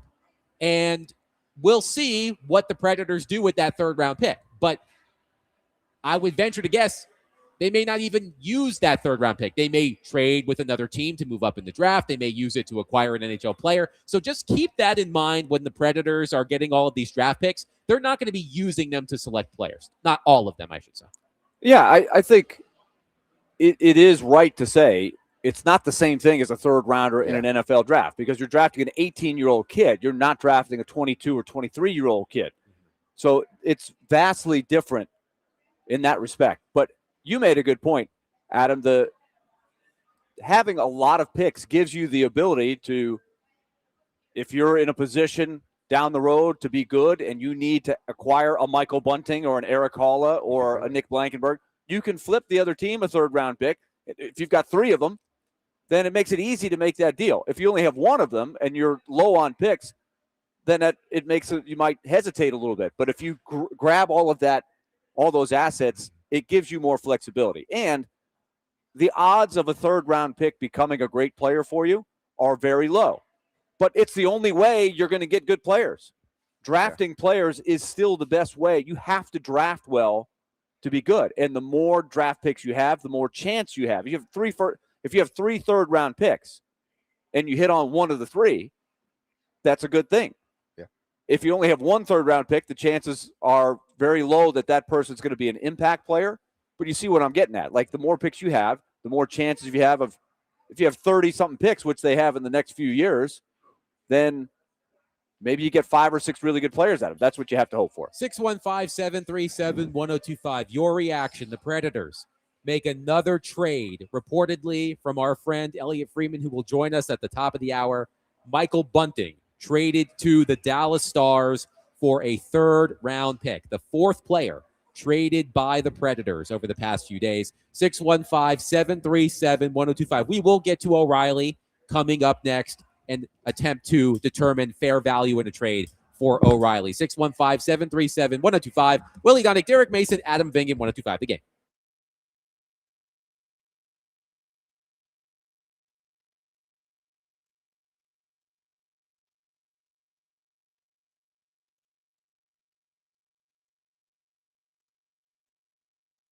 Hey, it's Derek Mason. If you've injured yourself in a motorcycle accident, go to lawtigers.com for your free case evaluation. Even if your accident was months ago, you have nothing to lose by calling Law Tigers. Insurance companies want to pay out as little as possible, or frankly, nothing at all. But Law Tigers fights to get you the compensation you deserve and doesn't get paid until your case has been settled. They understand how much your bike gear is worth to you and what it means to you. So they want to help you get it all repaired or better yet replaced. So call 1-800-LAW-TIGERS or visit lawtigers.com. Law Tigers is powered by Freeman and Fuson, and you can find them in Nashville at 2126 21st Street South in Nashville. And don't forget, go to predatorsbike.com to enter to win a custom Nashville Predator Indian motorcycle signed by the entire team, courtesy of Law Tigers and Music City Indian. That's Law Tigers, Tennessee's motorcycle lawyers.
D. Mace, Vingan and Donick, 102.5 The Game. Willie Donick, Derek Mason, Adam Vingan here with you. Sportsnet NHL insider Elliotte Friedman will join the program at the top of the hour. He broke the news not too long ago that the Predators have made another trade, sending Michael Bunting to the Dallas Stars, reportedly, for a third-round pick. Let's get your reaction, 615-737-1025. Let's start with Ryan in Mount Juliet. Ryan, thank you for calling. Please go ahead. Thank you. Finally, the Preds have realized what it takes to be good, and it's to hit rock bottom and build from the bottom. I'm happy they finally decided to do this. It's only taken them 27 years, 2 GMs, 4 coaches, multiple ownership to finally realize what it takes to get these superstar players. Like Adam, you and I talked. You need a superstar to win this league. Without a superstar, you're stuck in the mushy middle, and that's where the Preds have been for 27 years, other than one cup run. I'm glad they're selling off. Yeah, it's going to suck for a few years, but the diehards will deal with it. And when we come good again, all these people who complain about these draft picks that are useless, when they're being traded for players that are getting us to a Stanley Cup, they won't be complaining. Thank you for the call, Ryan. Let's talk Ryan O'Reilly, because we've been meaning to do that. So ESPN.com had a story earlier this week breaking down, conjuring up some win-win, quote-unquote, trades that the writers would like to see. Mm-hmm. And the one that included the Predators involved the Colorado Avalanche. Remember, this was a few days ago. This was the proposed trade. Colorado gets Ryan O'Reilly and a 2027 6th-round pick. The Predators get a 2027 first-round pick, a 2026 4th-round pick, and a forward prospect named Nikita Prishchapov, who was a 7th-round pick of the Avalanche in 2024. And I read that and immediately said, no, thank you. I feel like you need more for Ryan O'Reilly. And as I was just saying, Willie, we talked about this yesterday on Insiders. When you see a first-round pick, you get excited, right? A player on your team gets traded for a first-round pick.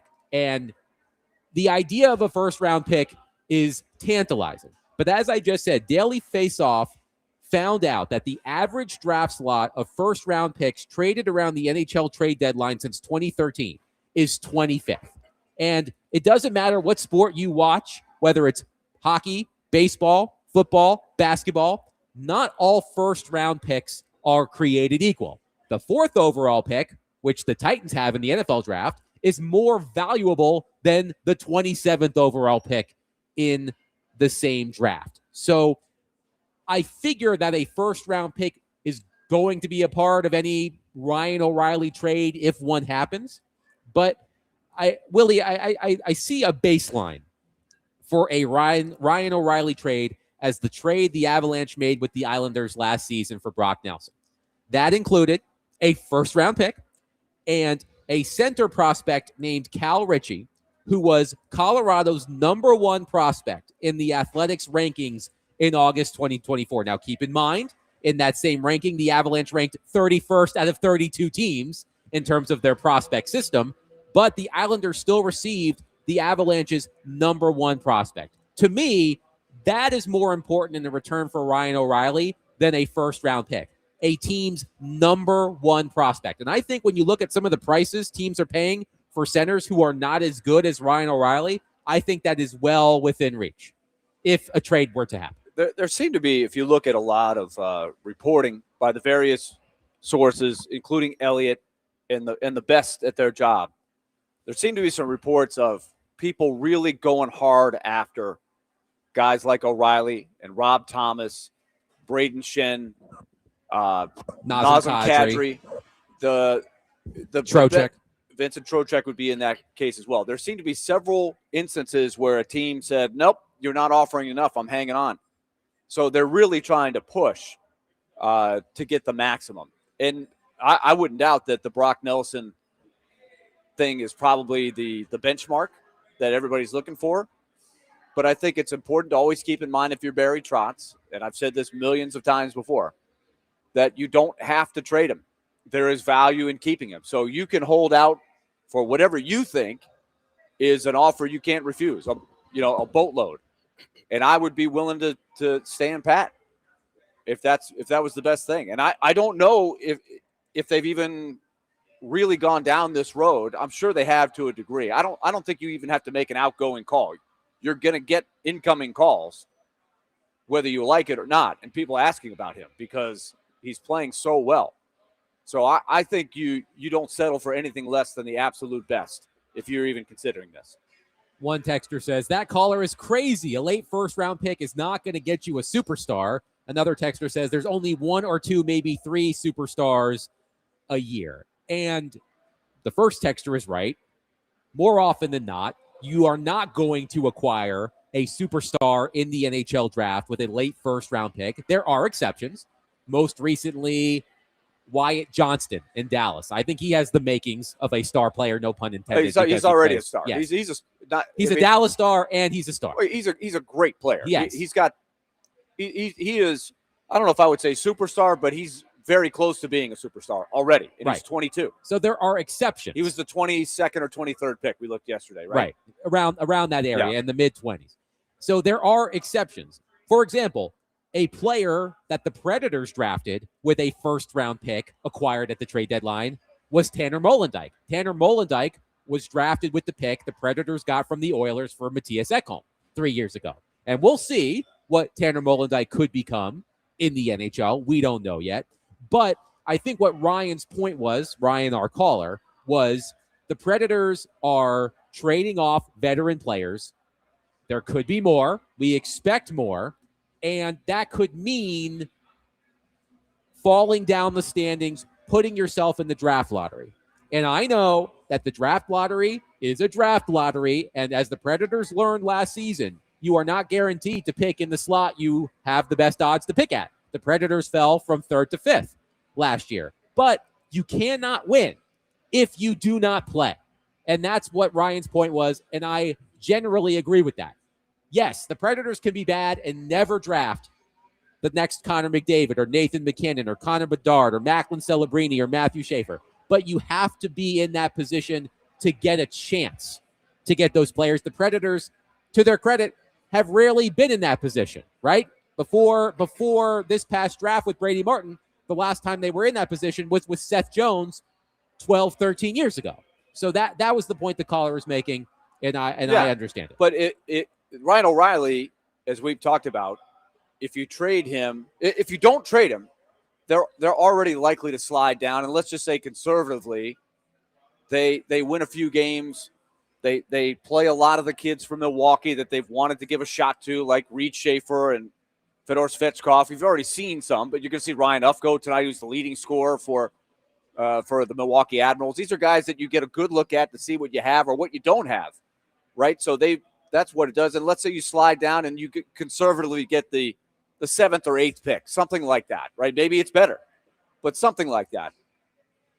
If you trade Ryan O'Reilly, you might be in that boat for 3 or 4 years. I don't know if that's what you want, right? So what's your goal? To me, what's the goal for the next 2 or 3 years is the question that will lead you in a direction of what you want to do with O'Reilly. One texter, Mark in Ashland City, points out something that has been since reported, that at least the Predators got Seattle's 3rd rounder. Right. That Dallas had for Bunting. That makes it a little bit better. Yeah, so that might be 10 picks higher, something like that. Depending on how the Kraken do, but they're probably going to be in the late teens, right? Yes. Maybe 16, maybe 18, maybe 20, just depending on whether they make the playoffs or not. That's right. So that's something. That's something.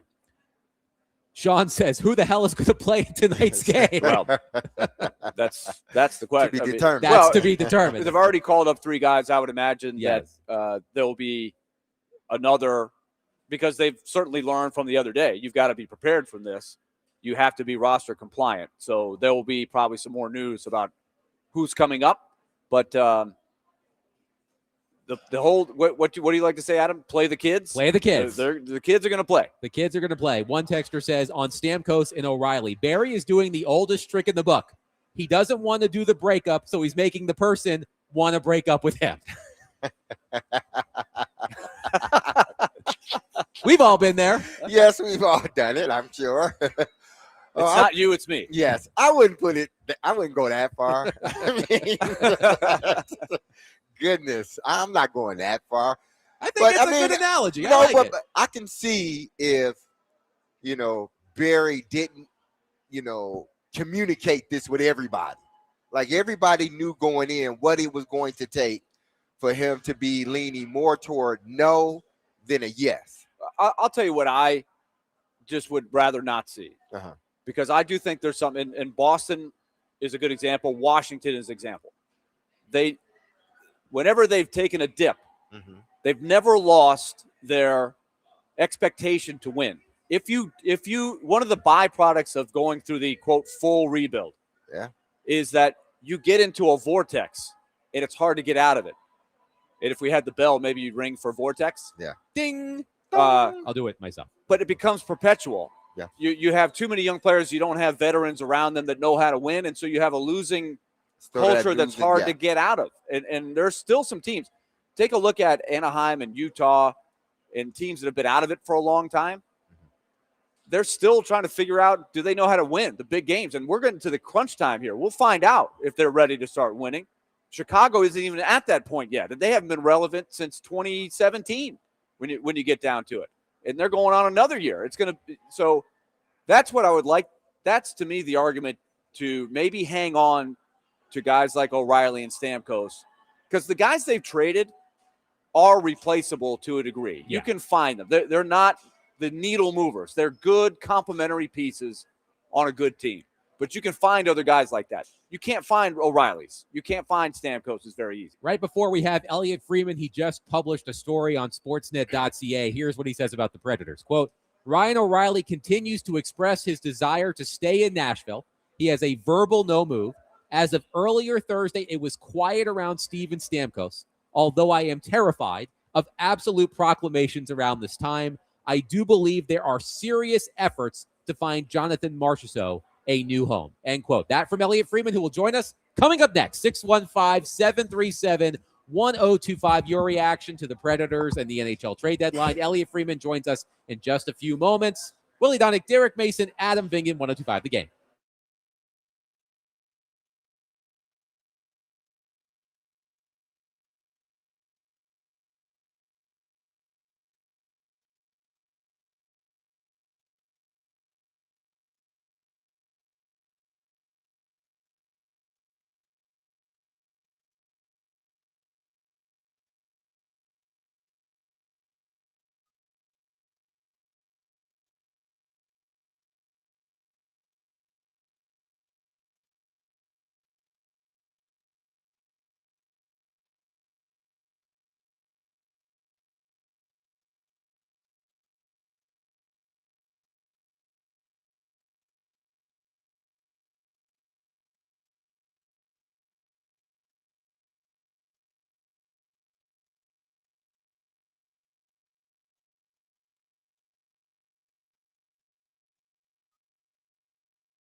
D-Mace, Vingan, and Donick, 102.5 The Game. Willie Donick, Derek Mason, Adam Vingan, and David Janes here with you. Bridgestone Arena, Predators versus Bruins tonight. The NHL trade deadline is approaching tomorrow afternoon. And to help us all break it all down, the one and only Sportsnet NHL insider extraordinaire, Elliotte Friedman, joins us on our phone line. He is presented by Old National Bank.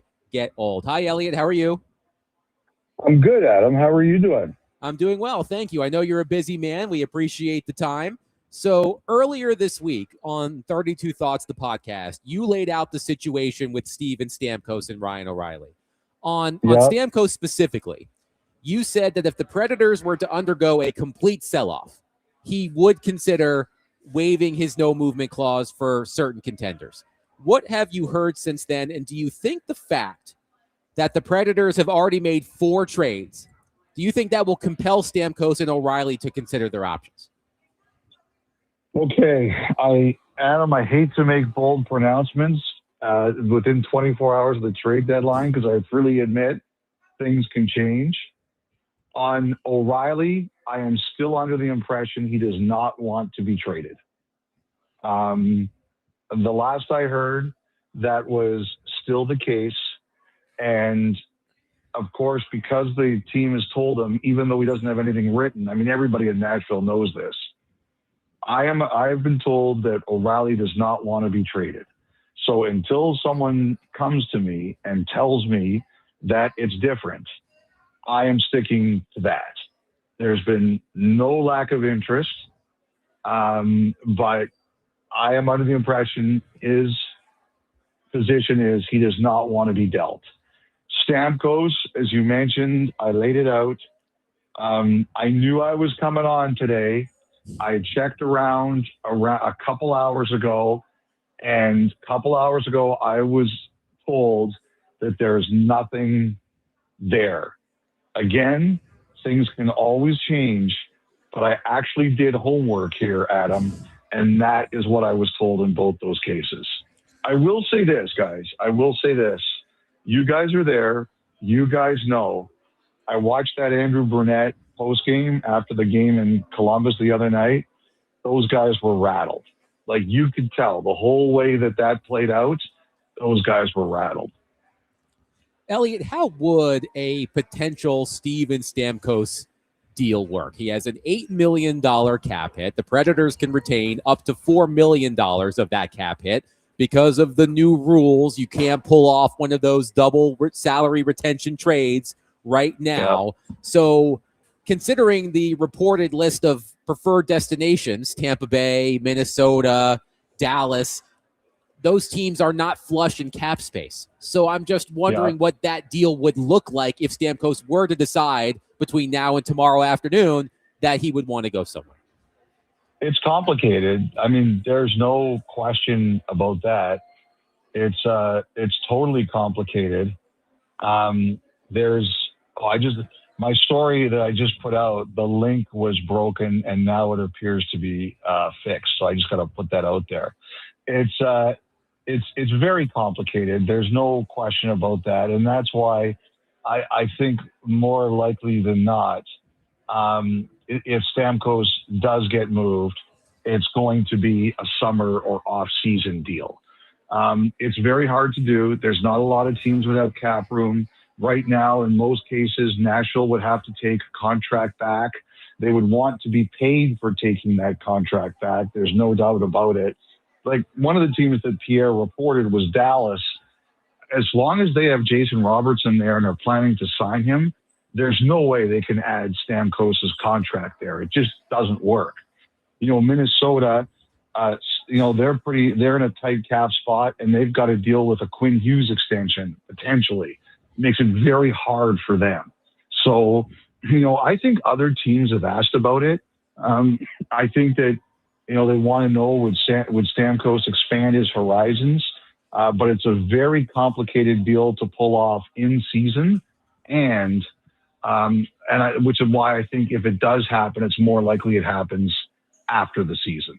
By the way, the trade that Elliotte broke a little bit ago involving the Predators and Stars is now official. The Predators have traded Michael Bunting to the Stars for a 2026 third-round draft pick via the Seattle Kraken. Elliotte, in that story you were referencing, which is now functional on sportsnet.ca, you did say, quote, "I do believe there are serious efforts to find Jonathan Marchessault a new home." I remember in one of your 32 Thoughts columns a few weeks ago, you said that Marchessault would prefer to be traded somewhere with good minor hockey infrastructure for his children. What does that mean for his market, and what are the chances he is moved by tomorrow? I think that look, I think they're trying. I don't know how likely it is. It's the same challenge, Adam. You know, Marchessault is what, 3 more years at 5.25? Like, it's Yes. not an interesting thing to do in season. It's not an easy thing to do in season. It's hard. So I think that's probably the biggest issue. It's longer than Stamkos. It's less money, but it's longer than Stamkos. And I just think it's hard at this point in time.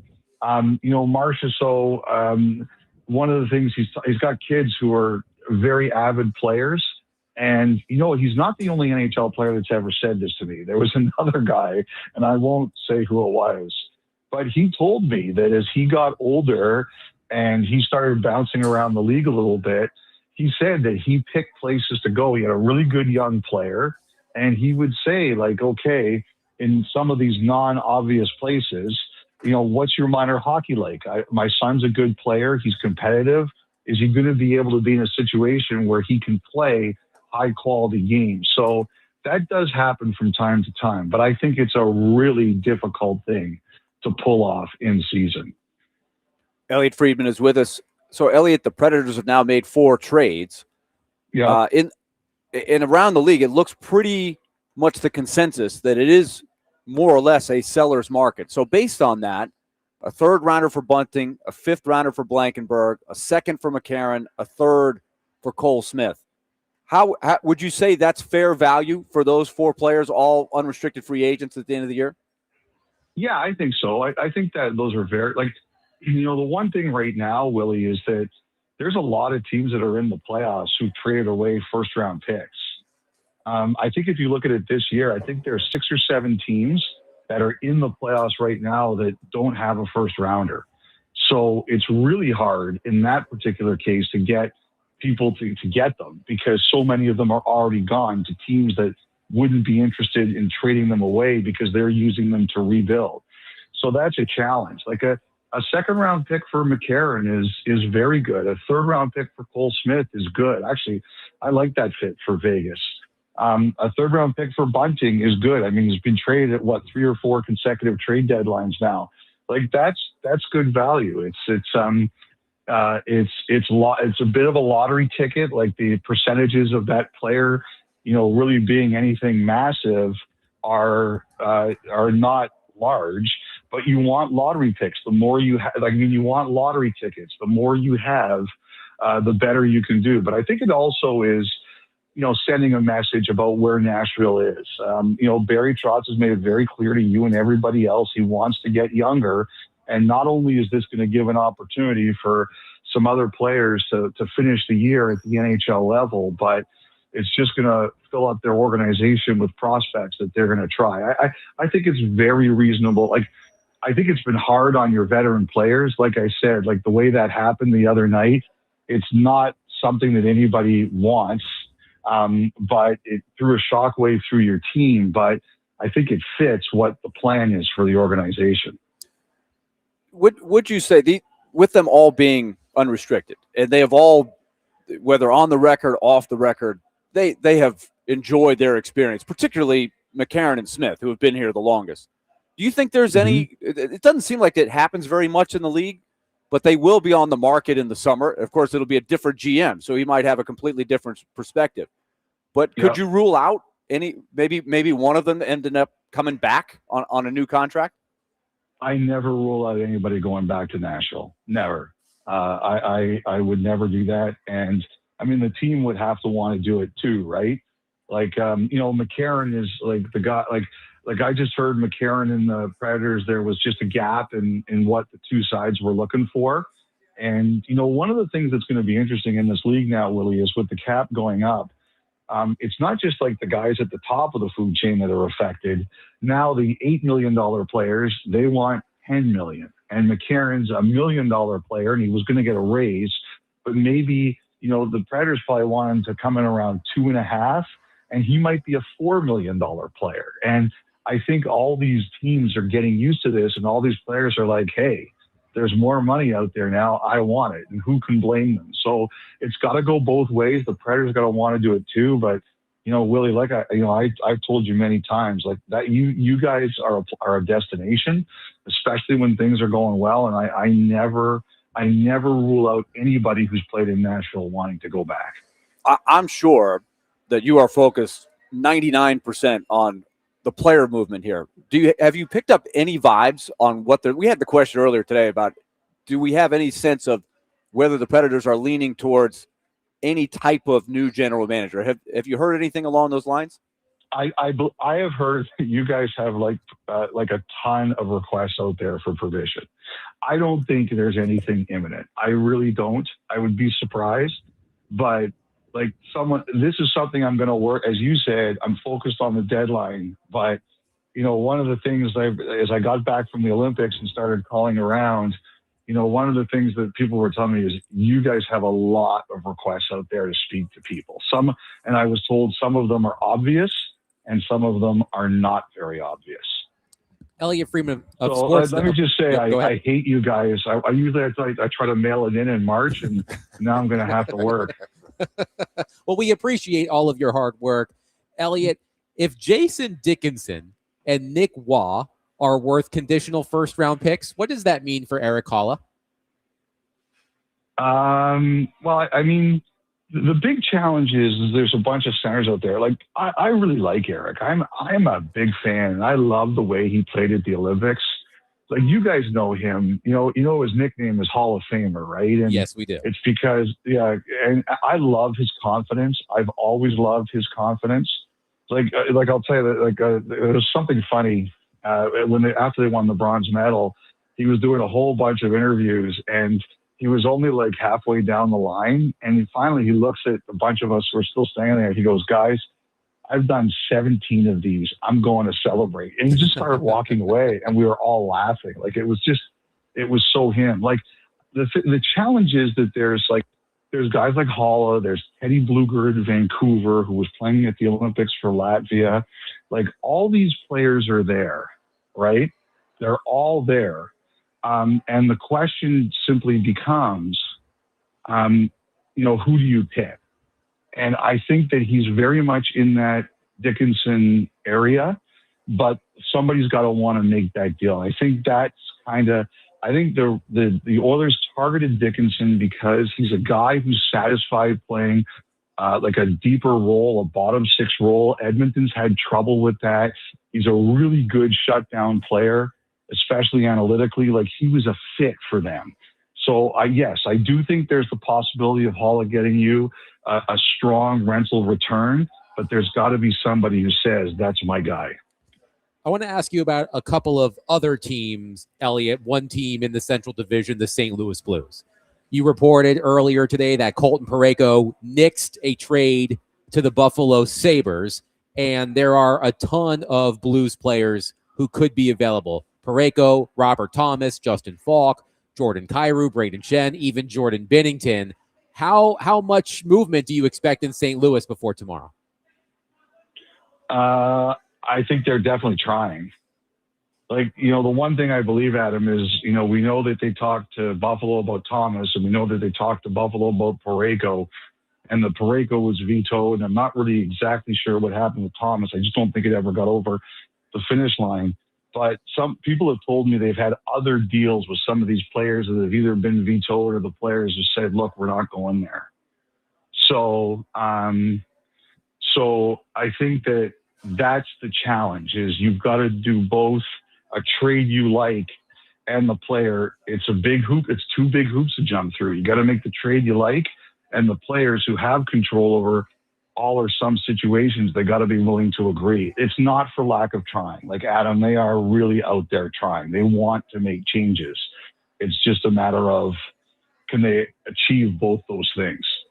on the flip side, the Buffalo Sabres, that is a fan base starving for the playoffs. It's been a decade and a half. Now that they've missed out on Parayko and I suppose Robert Thomas, where could the Sabres turn now?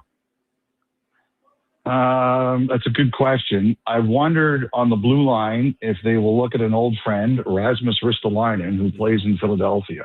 He was a Sabre. They traded him to Philly years ago, and Ristolainen's played very well and has the reputation of being an outstanding teammate also. So I wondered about that. Center, I'm not as certain. I kind of wondered if they take a run at Trocheck, and we'll see where that goes. But Trocheck is a guy, he's got a bunch of teams on his no trade, but they were all West teams. Like he let like the Kings and Utah and a couple other teams know out there that were interested that he wasn't going out there. So I kind of wonder if he can block Buffalo, less of a chance. And it seems obvious to me that the Sabres would at least try. Elliotte Friedman, Sportsnet NHL insider, has been our guest on D-Mays, Vingan, and Donick. He joins us every Thursday during hockey season at 5 o'clock, and he is presented by Old National Bank. Get Old. Elliotte, I know you're a very busy man right now. Thank you for the time. We'll catch up next week. All right, guys. Take care. 615-737-1025. We will react to what Elliotte Friedman had to say about the Predators ahead of the NHL trade deadline. You can as well. 615-737-1025. We are broadcasting from the Busy Bee Plumbing, Heating, and Air Conditioning Game Nashville Studios, home of the $99 yearly Beehive membership, where the buzz is always about great service.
D-Mace, Vingan, and Donick, 102.5. The Game, Derek Mason, Adam Vingan here with you. Willie Donick has not left the building, but he's left Barrel House to get ready for the broadcast tonight.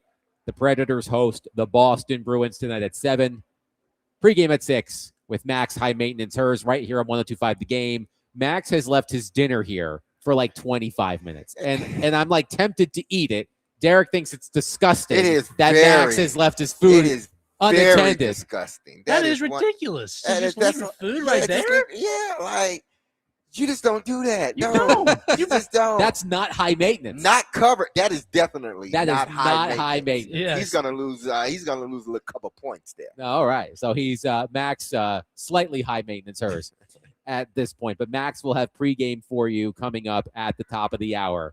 A big thank you, as always, to Elliotte Friedman of Sportsnet for joining us as he does every Thursday during hockey season. He's incredibly busy right now. He was right about one thing he said.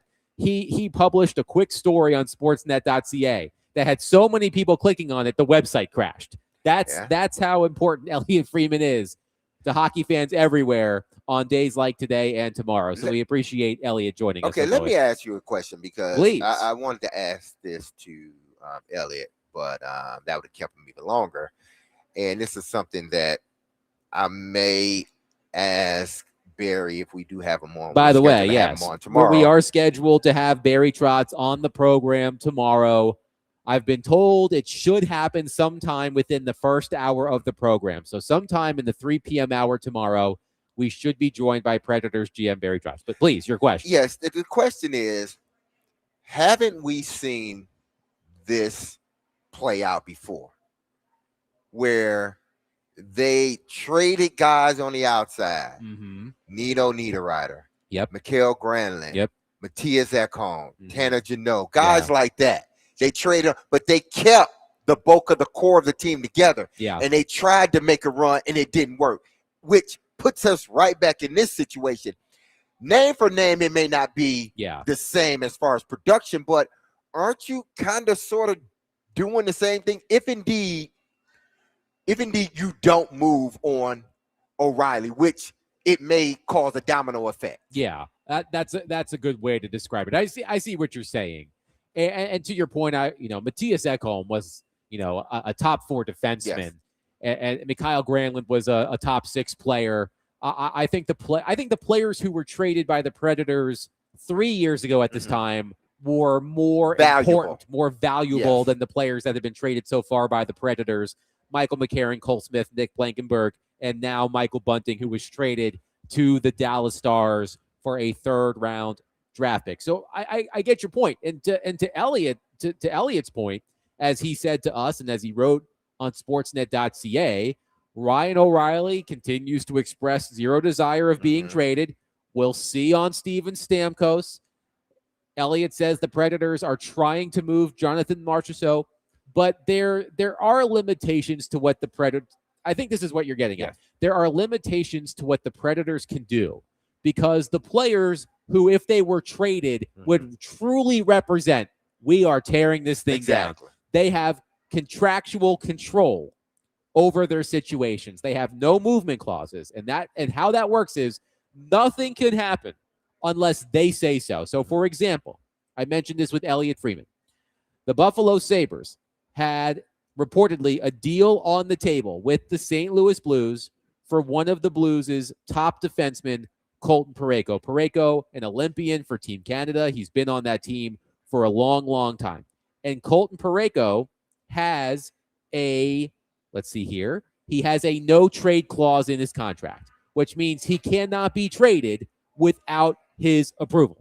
And he reportedly decided, I'm not leaving. The Blues are in a worse situation right now than the Predators. And the Sabres look to be on their way to making the playoffs for the first time in a decade and a half. It's the longest playoff drought in NHL history. And Parayko said, no, I'm good. And the trade fell through. So I get it. So even if the Predators wanted to trade Steven Stamkos, and even if the Predators one texter suggested Brady Shea falls into this as well. He has a no movement clause in his contract, so he can't go anywhere without his approval either. So there's a limitation to what the Predators can do. And I think the bigger picture here is the Predators are acknowledging that being a bubble team every year is not a winning strategy. Mm-hmm. They are acknowledging that they are going to have to make some tough decisions, and it may require the Predators to take a step back. There was a text. I want to read this text because this is something we've talked about, and now that it's sort of becoming reality, I do want to bring it back up. One texter says, since rebuild is the direction, I will be canceling the expensive FanDuel Sports Network app and instead following my childhood team, the New York Islanders, for their playoff run this year. Bad hockey is of no interest to me. And look, I get it. The Predators may be signaling to all of you that the playoffs aren't going to be a thing for a year or two. The Predators are on track to miss the playoffs, if my math is right, for the third time in 4 years. Mm-hmm. And Predators fans have been spoiled. Predators fans have had teams for most of the franchise's history that were in the mix every year. Not some years they were down, like last year, for example, which was worst case scenario early in the franchise's history. But by and large, this team has been in the playoff mix every year. Predators fans outside of the diehards who have been here since day one when this team was an expansion franchise, they haven't really had to go through hard times. And now you're probably going to have to go through some hard times. And there are some of you out there who like this hockey team who will say, I am not spending money on tickets. I am not spending money on FanDuel Sports Network. I am not buying merchandise if this team is not going to compete. And I can't stop any of you from feeling that way.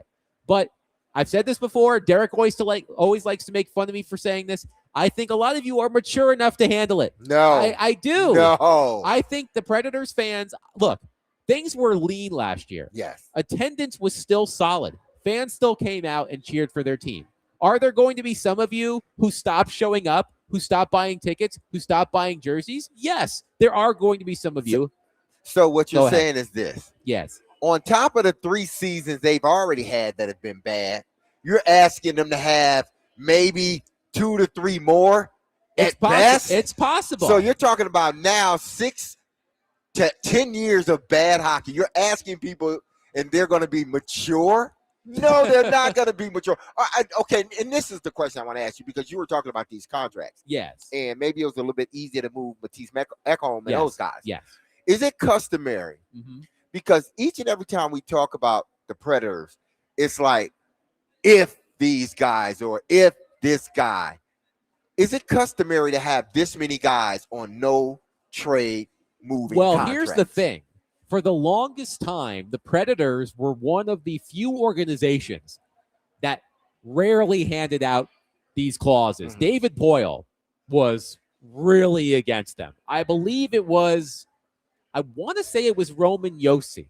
I want to say it was Roman Josi who was like the first player to really have like a full no movement clause throughout his entire contract. I may be wrong about that, but in my time covering the Predators, that was a thing. David Boyle did not like giving out trade protection, and they've loosened up since then. They have loosened up, and look where it has put them in a position where even if they want it, it's up to the player and get it.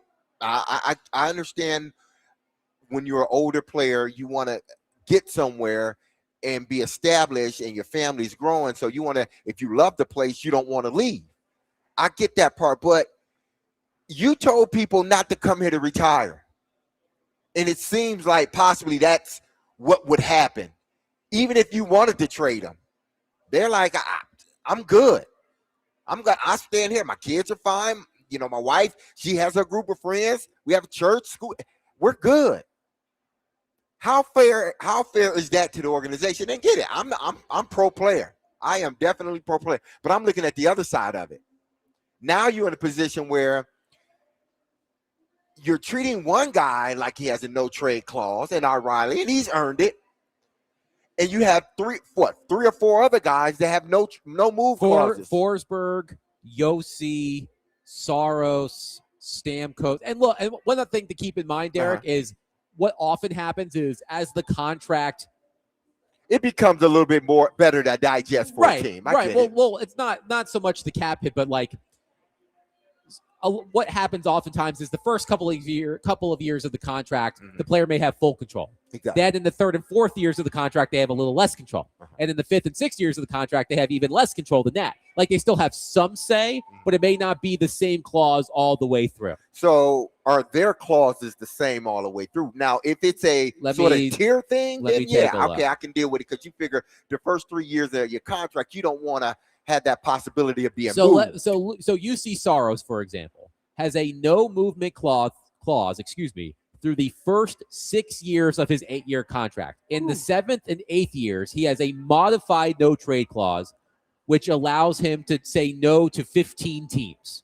So later in the contract, you can move UC Soros. But right now, you can't unless he decides that he wants to go. But you make a valid point about, the Predator. Look, this happens all around the NHL. Teams sort of handcuff themselves because sometimes, I remember with the Roman Josi contract negotiations, that was a sticking point for David Boyle. He didn't want to give Roman Josi a no movement clause throughout the whole contract. I remember when Ryan Ellis was negotiating his contract. That was a big thing. They wanted, if I recall correctly, Ellis's camp wanted contractual control. The Predator said no, but we'll give you more money per year if you don't do it. I think that was part of it, if I recall correctly. It's been several years. Let's go to our phone line, driven by WilsonCountyHunter.com. Let's start with Adam in Portland. Adam, thank you for calling and waiting. Go ahead. Well, the Barry Trotz experiment as GM feels a lot like Philip Fulmer as AD to me, man. Like, it's same vibes. Like, I hate to say it like that, but I don't really see anything good that's been done. And you'd look at it like it's not only – we're having problems with the roster and we're having, but it's just a whole lot of, just been a mess. Like, I don't know what to say about him, man. He's disappointed me to all levels. And for you guys to say, oh, Pred fans have been spoiled or something, man, we haven't been good since the President's Trophy. Like, I don't understand what's been spoiled. Bunting and McCarron, like, nobody's shedding I'm not shedding tears over these guys, man. We've been awful. We have no depth. I really don't see these picks ever materializing into anything. So, I'm just confused to what everybody's getting sad about. It's weird. Thank you for the call, Adam. Let's go to our friend Michigan on our phone line. Michigan, good to talk to you. Go ahead. It's a beautiful day downtown, guys. I'm happy to go to the Predators game tonight. And Adam, I can't believe I'm going to say this. Well, I'm going to say two things that are nice to you. Okay. First, it was nice to meet you the other day. It was nice to meet you as well. And you said a few minutes ago the thing that's been echoing through my heart all day, which is, all the people that I've interacted with who said, we need to tear it down. We need to tear it down. And I've said my piece. I've lost this fight about the benefits of the mushy middle versus tearing it down and the pain that tearing it down could be. I want to see people in the stands the next 3 to 5 years if it's as bad as they claim to want it to be. Because you've now, to use a phrase that Derek and I are familiar with, you've asked for the smoke. We're going to bring you the smoke. Let's see if you can handle the smoke. You want 3 to 5 years of really awful bad for the chance to get a McDavid or a Draisaitl? Cool. Show me you can still support the team. I'm a season ticket holder. I'm coming no matter what. I love this franchise. But I want to see it from other people. Put your money where your mouth is, Nashville. Love you guys. Thank you, Michigan. Yeah, that's ultimately, because you got to prepare worst case scenario.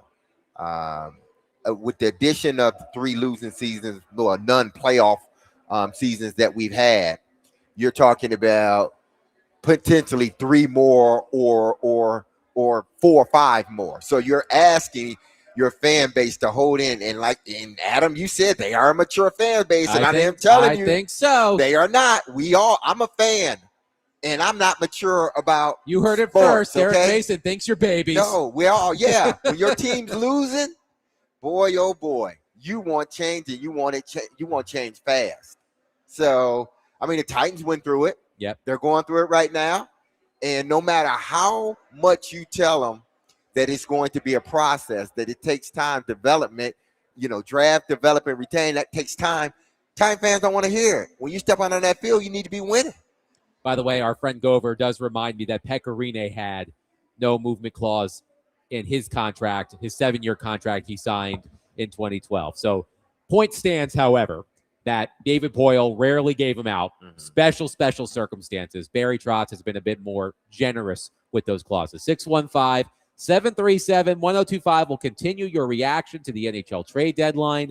Michael Bunting, the latest player out of Nashville, traded to Dallas. He joins Michael McCarron in Minnesota, Cole Smith in Vegas, and Nick Blankenberg in Colorado. 615-737-1025. We'll wrap up the show next. Derek Mason, Adam Vingan, 1025 The Game.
Steam Ace, Vingan and Donick, 102.5. The Game. Derek Mason, Adam Vingan here with you live inside Bridgestone Arena, where the Predators will host the Boston Bruins tonight at 7. Pregame at 6 with Max Hers right here on 102.5 The Game. Yet another trade made by the Nashville Predators today. It broke during our program. Michael Bunting traded from the Predators to the Dallas Stars for a 3rd-round pick. That is the 4th trade the Predators have made since Tuesday. Michael McCarron traded to Minnesota. Cole Smith traded to Vegas. Nick Blankenberg traded to Colorado. And now Michael Bunting traded to Dallas. The 3rd consecutive year, by the way, that Michael Bunting has been traded at the deadline. So Michael Bunting, wherever you go next, always have a suitcase, my friend. Don't unpack, I tell you that. Derek, I saw something today. It's not a funny story, but it did make me chuckle because we have mentioned many times on this program that I am proud of the fact that I have been a licensed driver for 20 years and I've never been pulled over for speeding. And then I saw that Myles Garrett received his 9th speeding ticket since entering the NFL in 2017 the other day. Wow. Hey, listen, I can't say anything. You know, I've had my share of tickets. I have had to go to class. Have you had 9 in a 9-year span? I have had to go to class. Okay, let's just say that. I don't know how many that points, is. Get those points off your license. I have had to go to class. Okay, so I've slowed my butt down. Okay, I mean, some people like to drive fast. Some people like to glide. I have been known to be a cautiously fast driver. Take advantage of opportunities when I could, when there was nobody really around. But then once it's good traffic, you know, I'm abiding. You know, I'm just doing what I need to do. But on rare occasions, you know. Myles Garrett was clocked going 94 and a 70. That's not. I mean, isn't 70 fast enough? That's not. No, it's not. I would listen. I am not. You know, telling everyone or anyone. Do as I say, not as I do, Derek to go Mason. that fast. I am not. I'm not about that. But 70 miles per hour isn't fast.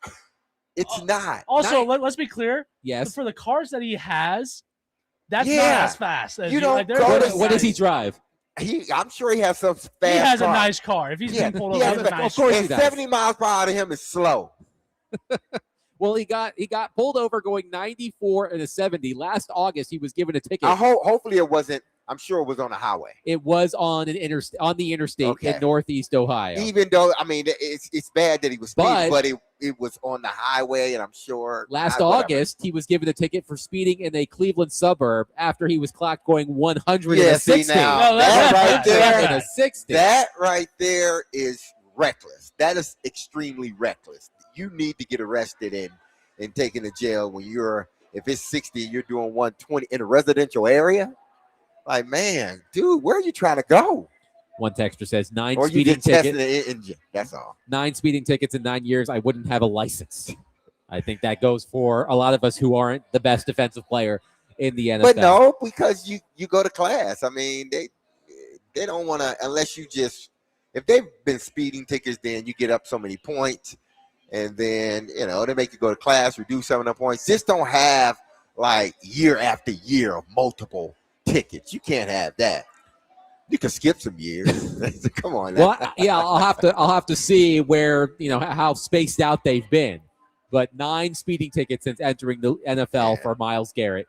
He entered the NFL in 2017. One texter on the Predators said, "I texted you guys a year ago, almost to the day, and said the Duchesne deal was a bad deal." I assume the texter is referring to buying out Matt Duchesne, which was one of the first things that Barry Trotz did as GM. Preds would have been better questioning Trotz at this time. The decision to trade Cole Smith mid-game was bad. That's spitting in the face of everyone who went to Columbus to compete. The decision to trade Blankenberg, a cheap, productive player leading the second power play unit penalty killer, for a 5th-round pick is a fireable offense. I hope the 2027 and 2028 drafts has a loaded 3rd and 4th round, because that's all we've got. Trotz is a beloved member of the Preds family, but he has overstayed his welcome. Well, texter, Barry Trotz is retiring. Yes. So that might make you feel better. By the way, again, Barry Trotz will join DVD tomorrow tentatively in the first hour. The NHL trade deadline, I believe, is 2 p.m. Central. And we come on the air, of course, at 3 p.m. Central. We might have him right off the top of the show. We will find out, and we will let you know as soon as we do. One texter says, what's your minimum in the left-hand lane on 40 or 65? Well, what's the speed? Is it 70? Yep. Hold on. What's your minimum speed Uh-huh. in the left-hand lane on 40 or 65? Oh, I think it's 70 Plead the miles fifth. per hour. David's You pleading need the to be fifth. going at least 75. I'm comfortable. At least 75. I'm comfortable going 80 around maybe. 5 miles over the speed limit. I'm more of a 10-mile guy. Sometimes I'll push it to 6 or 7. Listen, I've been told, and Yes. I'm not going to say who told me or why What had they happened told was- me, What had happened was. in what situation I was in, speeding. But there have been a few officers that have pulled me over, and this was some years ago, that have said, listen, when you get over that 12 to 14 mile per hour range, that's when, you give us no choice but to pull you over. So yeah, 14 miles per hour usually is sort of that cutoff. I know 14, maybe 15, depending on the highway. Now, if you're in a residential area, no, you need to go to speed limit. Now, But- I want to say this. This is an old saying that I've But heard it's not a before. law. It's not a law, people. It is not a law. It is not. You go to speed limit. I've right. heard this before. 9, you're fine. 10, you're mine. Just remember Okay. I can sounds go like with that. someone who's been pulled over Exactly. before. I But don't Plead know. the fifth. Plead the fifth. But again, we do not condone speeding No, we on do this not. station. We do not. Go the speed limit. Yes. Please. I'm just Thank telling you what somebody told me. Yes. They didn't tell y'all that. They told me. So that's just, again, do as I say and not as I do. So David said 9, you're fine. 10, you're mine. Kevin from Smyrna says 8, you're great. 9, you're mine. So wow. So a stricter police officer, I Exactly. suppose. It's Smyrna. That must be the Nashville-based people, man. Yeah, that's I'm from West What Tennessee. if 10, you're fine, 12, you're going to jail? That doesn't mean, rhyme. That doesn't really though. rhyme I that don't well. know. I don't know. It's got to rhyme. It's got to rhyme. But 10, you're in. 12. Pause. I can't my say God. HE double hockey sticks. oh boy. So look, we'll see what the Predators do between now and tomorrow afternoon. 4 trades have already been made. We're expecting more. I would expect Eric Halla to be traded by tomorrow afternoon. I just think that makes too much sense. Other middle/bottom 6 centers have been traded for conditional first-round draft picks. I expect Halla to be traded. Elliotte Friedman said he's not expecting O'Reilly, Stamkos, maybe not even March or so. Those may be tougher, tougher Don't to you pull think off. that's too late in the game now? Trying to, if one domino fall, then you expect all of it. It's just too, in theory, is it too late in the game for something like that? Barry Trotz, he's going to be working the phones between now and tomorrow afternoon. And once he's done doing that, he'll join DVD, also on the phone, to break down the NHL trade deadline. Predators versus Bruins tonight, the final game before the deadline. Puck drop at 7, pregame coming up here in just a matter of minutes with our friend Max Hers, live from Barrel House inside Bridgestone Arena. We will be with you tomorrow at 3 o'clock. Once again, Barry Trotz expected to join our program in the first hour, so do not miss it. We'll let you know as soon as we do what time, but regardless, we will talk to you tomorrow at 3. Be love on your people. Have a safe, blessed, and wonderful Thursday. I love you. The team loves you. You hear that music? Don't you forget about us, because we will not forget about you. Be back. We are back at 3 p.m. And don't drive and speed, okay, people? Do not speed. See you tomorrow. Peace.